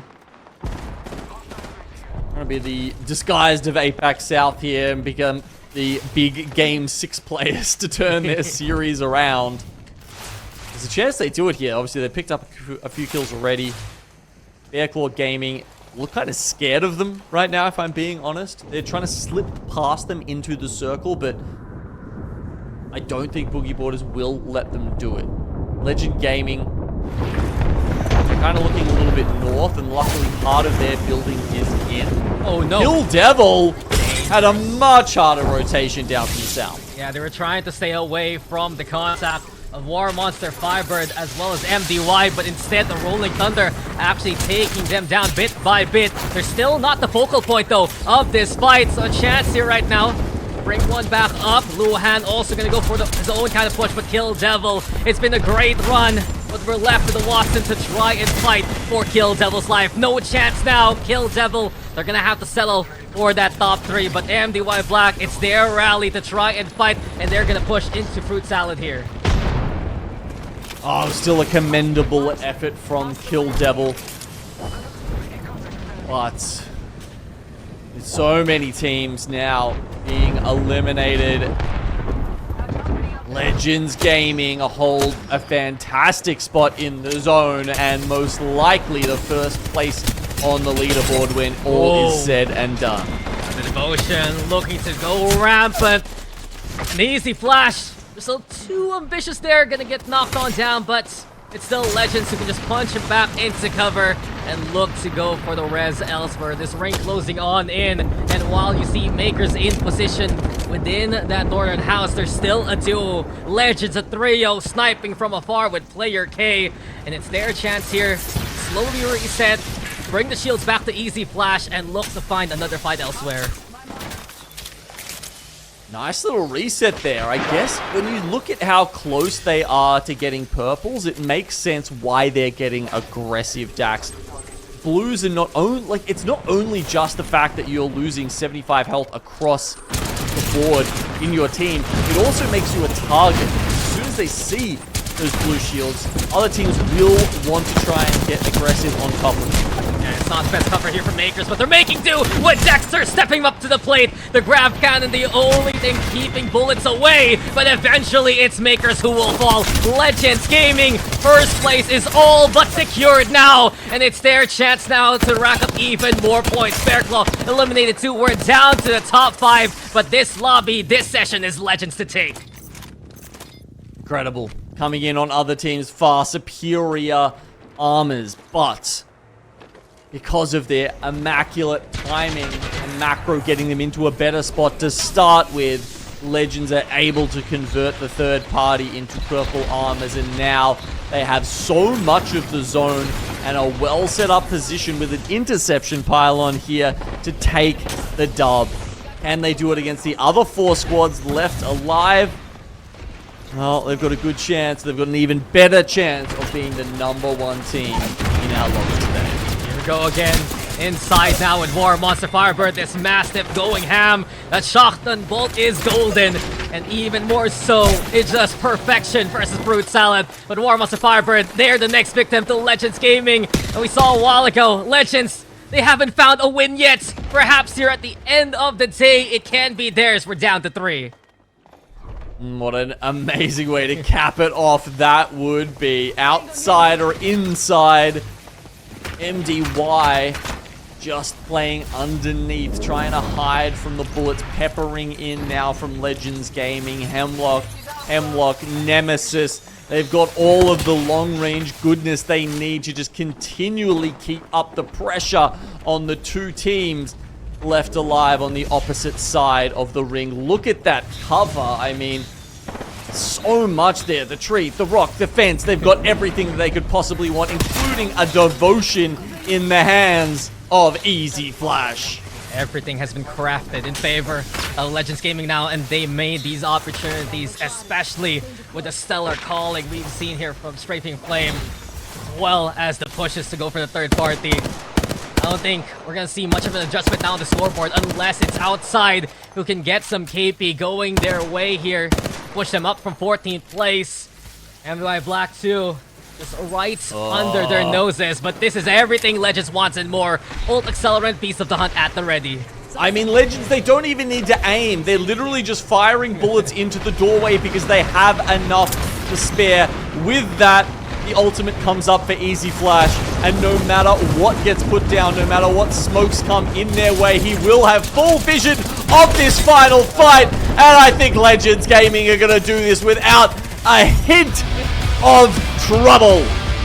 Absolutely legendary performance from Legend Gaming, and that is going to be it for the day. They cap it off with a victory to boots. And it's just perfection, really, especially in the last game. The lobby was theirs, the scoreboard was theirs, and now they get a final win to wrap it all up.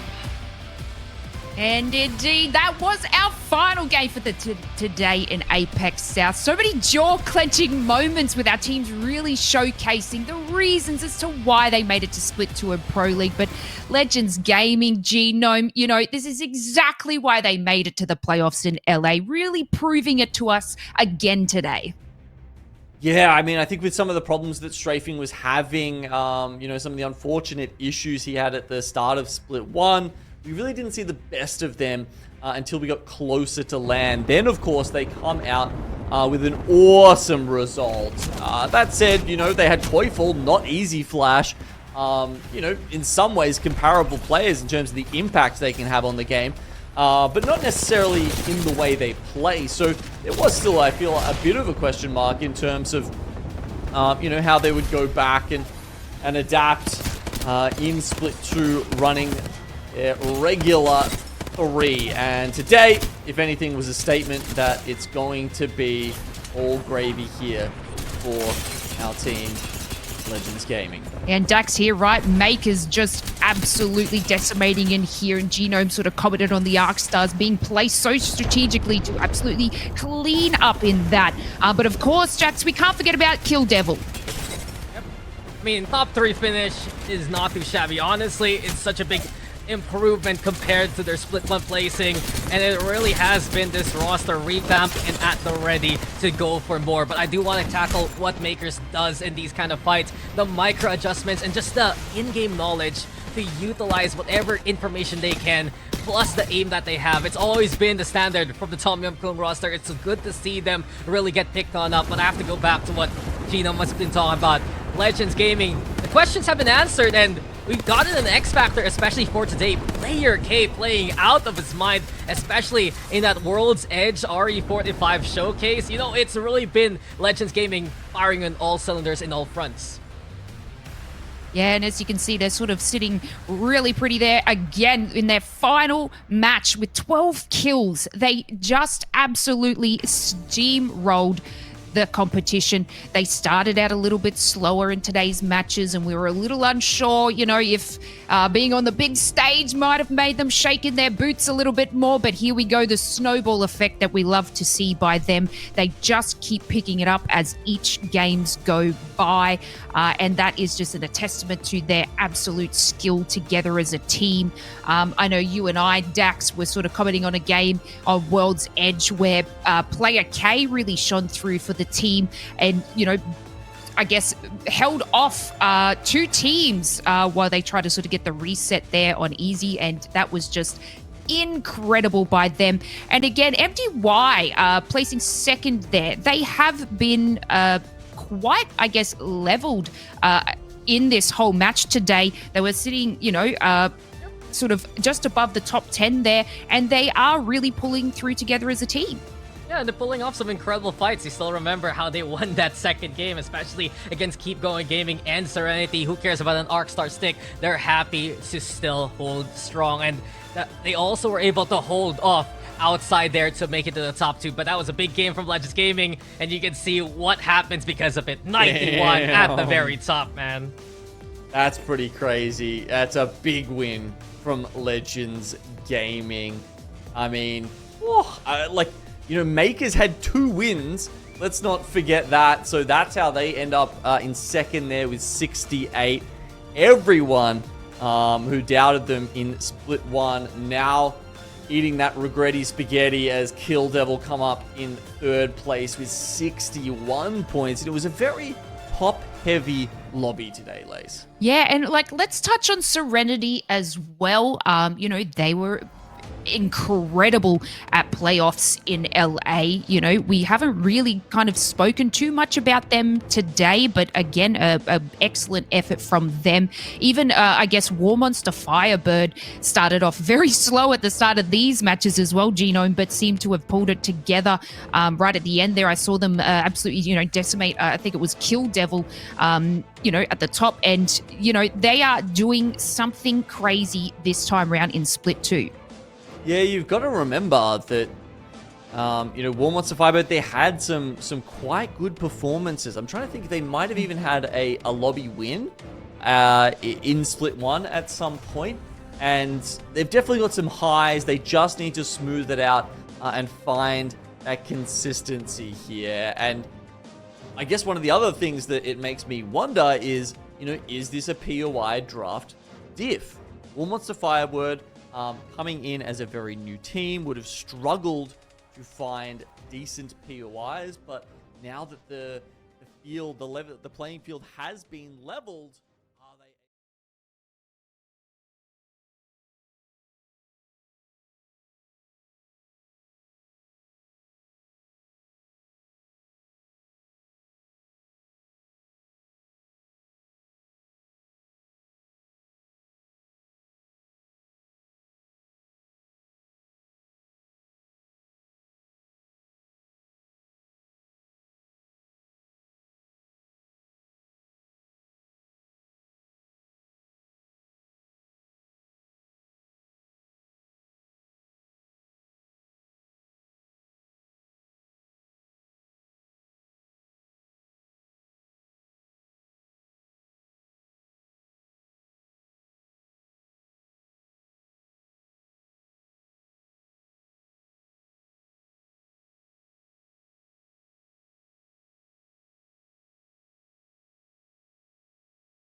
starting work?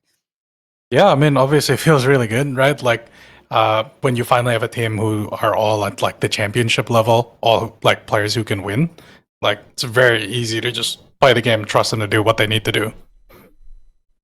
Yeah, no, that is exactly right. And, Genome and I sort of watched you guys at LA and, absolutely do an excellent job. Have you brought, I guess, much of that back into today's games? Have you, I guess, taken from the stage and, I guess, really revamped something to be able to perform the way you did today?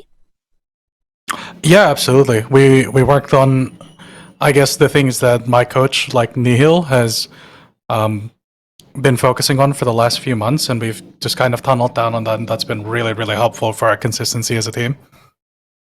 Yeah, look, we have to get your opinion on some of the POI draft stuff that's been going on here, strafing, right? Obviously, it's been, one of the biggest changes to Apex Competitive in general. Want to hear your thoughts about how you guys approached it this week. Obviously, you've gone for Cito's Station, which you guys are very familiar with. Apart from the fact that you can, you no longer get, you can't steal Sonote's car, and then of course you have to go for Geyser. So can you walk us through both of those decisions and how this has all played out for you in this new POI draft system? Yeah, so I think it's been really interesting to play. Obviously, it's a lot of adapting, right? But I think objectively, we would be like sort of playing worse just because, we're having to adjust to everything else. But because everyone else is also having to adjust, we actually end up just getting a pretty big buff here because no one else really like understands how to play the game to the level that we do. I mean, I like don't like saying that, but like that's just like the facts of it. That's the truth. And so even coming from Geyser, like we're still doing really good, and coming from Cito, it's kind of a no-brainer at this point. That's like one of the best POIs on the map. So yeah, it's just still really good. It's like overall really good for us. We just got ourselves a Twitter clip there from that. But Dax, do you have anything else to add? Yeah. I just wanted to ask real quick. First things first, you can hear the utter confidence on this man here. I guess really now that you have Easy Flashback, even though it was an incredible effort there in LA with Koiful, I guess my question is how you guys readjusting. Obviously, you did perform super well. You guys won the whole day, but I guess my question specifically is, since Easy Flash is back, what are the points that you guys are looking to hammer on and look to refine to make an even better case potentially into a next LAN? Yeah, it's just kind of synergy and communications, and once there's like a slight language barrier, right, that makes working with Easy Flash a little bit harder than it has to be, but we're working through that, ironing out all the issues, and we're feeling very confident now going into LAN because we're all committed this time, like fully all in. We're wanting to really take home the trophy this year, and preferably all three of them. I mean, yeah, I'd love to see it happen. It'd make me very happy. I want to throw in one more question there, Strafing, about your play style. So, you guys have been very, lovers of Watson, especially, Player K, picking that up throughout the years.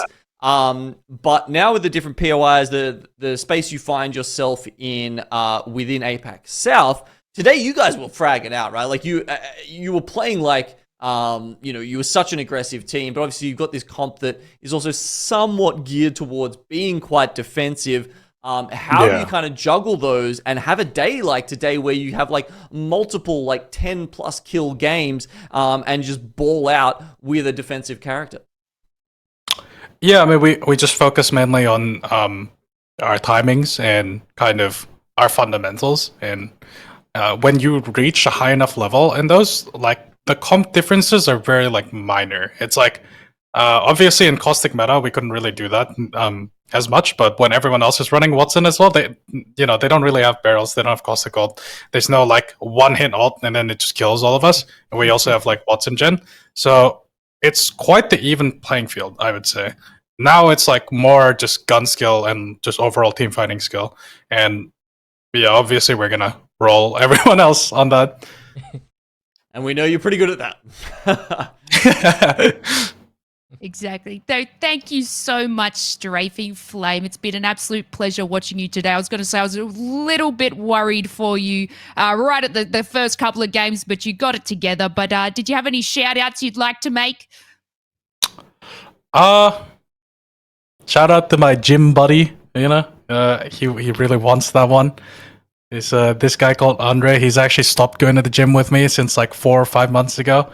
Like, my god, dude. 12 horses couldn't drag him to the gym. It's wild. He just knows that you got to practice some Apex, right? He's been called out on stream. He has to come back to you to the gym.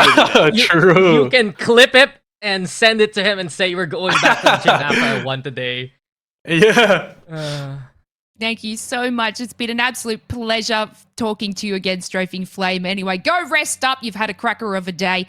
But yeah, Gino and Dax, I guess I just want to touch on a little bit of stats from Strafing. I think it was over 7,000 damage alone for Strafing Flame, followed by, Easy Flash and Player K about over 5,000. And that was absolutely incredible from their team. It was definitely the top damage of today, Strafing Flame. Yeah, I mean, he really led from the front in terms of damage. That said, Easy Flash drops a 20 bomb with 23 kills for this series. Those are rare. You only get a couple throughout an entire split. And, we just talked about how amazing and aggressive they were. And you can see with 3 games of 12 plus kills, that's the way you bring one of those up. Yeah, and as soon as you start with map number 3, it just goes on and on for Legends Gaming. I do have to say, Strafing Flame, he's gotten so much better, especially in terms of his own individual skill, starting from that LA LAN. Now he's continuing on right now, leading from the front, and Legends Gaming, the scoreboard says it all. It is just them in control so far of how APAC South is looking to run. Yeah, and I guess, we'll take a closer look at exactly what happened today over our 6 matches as we head on over to the scoreboard. And we can see exactly where, I guess, all these teams sort of started and how they worked their way up. We had groups A versus B today, Genome, and they just came out of the cannon. And it was been absolutely incredible from them all to see, I guess Legends Gaming do exactly what we know they can do, and Makers and Kill Devil shining through today as well. Yeah, I mean, 2 of those 3, I'm sure a lot of people would have expected to see up there, but that third name is a little bit of a surprise. And you know what? Makers are doing excellent. I'm going to have to keep our eyes on them in the coming weeks to see if they can Kill back Devil just on 18. Up. Will it be their first time? Well, not Bolins, but the other 2 at least. Boogie Borders, LGD, Numnim, and VK will make it to the top 10, but Lace, it's early struggles for some of the teams we expected to do a little bit better. Dreamfire still can't find the form that they would like despite the roster swap. Perhaps tomorrow will be a better day. Weibo Gaming, though, is the biggest surprise of them all. The struggles of Wonton do continue from LAN, and I said a while ago in the cast, it just seems to me that some of these teams, or most of these teams, have really studied how Weibo Gaming likes to run their fights, and they're taking advantage of that tape and really putting the knock onto Weibo in more ways than one here. Yeah, just really surprising for them today, Dax. Like, we usually see them just as the front runners, but, we are only day number 1. They still have, a lot of time to sort of take back what they did today and, I guess, adapt. Not only are they adapting, to today's games, the new POI drafts as well. A lot of these teams are coming into this, it's so new for them. They've got a lot to sort of learn going into, I guess, even the games tomorrow. So some of these teams, will probably really outshine tomorrow, and some, obviously, we're going to have a new group come through. They're going to be learning against, I guess, a stack of teams that have already done a little bit of, I guess, exceptions to these POI drafts. So.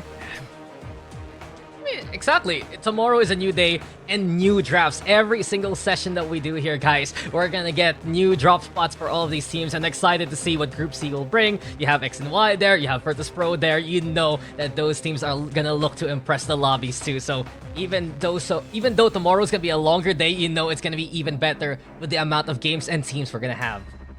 Yeah, so Genome, I've obviously got some heavy hitting teams coming through. I'm very excited to see Virtuous Pro, another team that, followed us to the playoffs and did an incredible job over there. Are there any exciting teams that you're going to be excited to see? Oh, there's a bunch. I mean, Heroes, overperforming at LAN. You've got Akuma. Let's see what they look like with Fussy.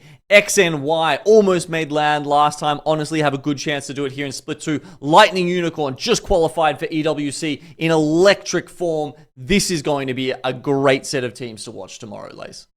That's it. And as we get ourselves organized for tomorrow, a big thank you to everybody for the production today. And again, Genome and Dax, again, for joining me. What an exceptional day we have had so far. Don't worry, everybody. We will be back tomorrow, the same time, to give you some matches. And we're not doing 6, guys. We're going to be doing 12. So you're going to have a lot more Apex action here from the Long Shot production. But a big thank you to everybody for joining us today. And again, thank you to Play Apex channel for showcasing our wonderful Apex South region. My name has been Lace. I've been your host for this evening, and I can't wait to see you guys tomorrow. So make sure you get yourself some beautiful sleep, and we will see you then.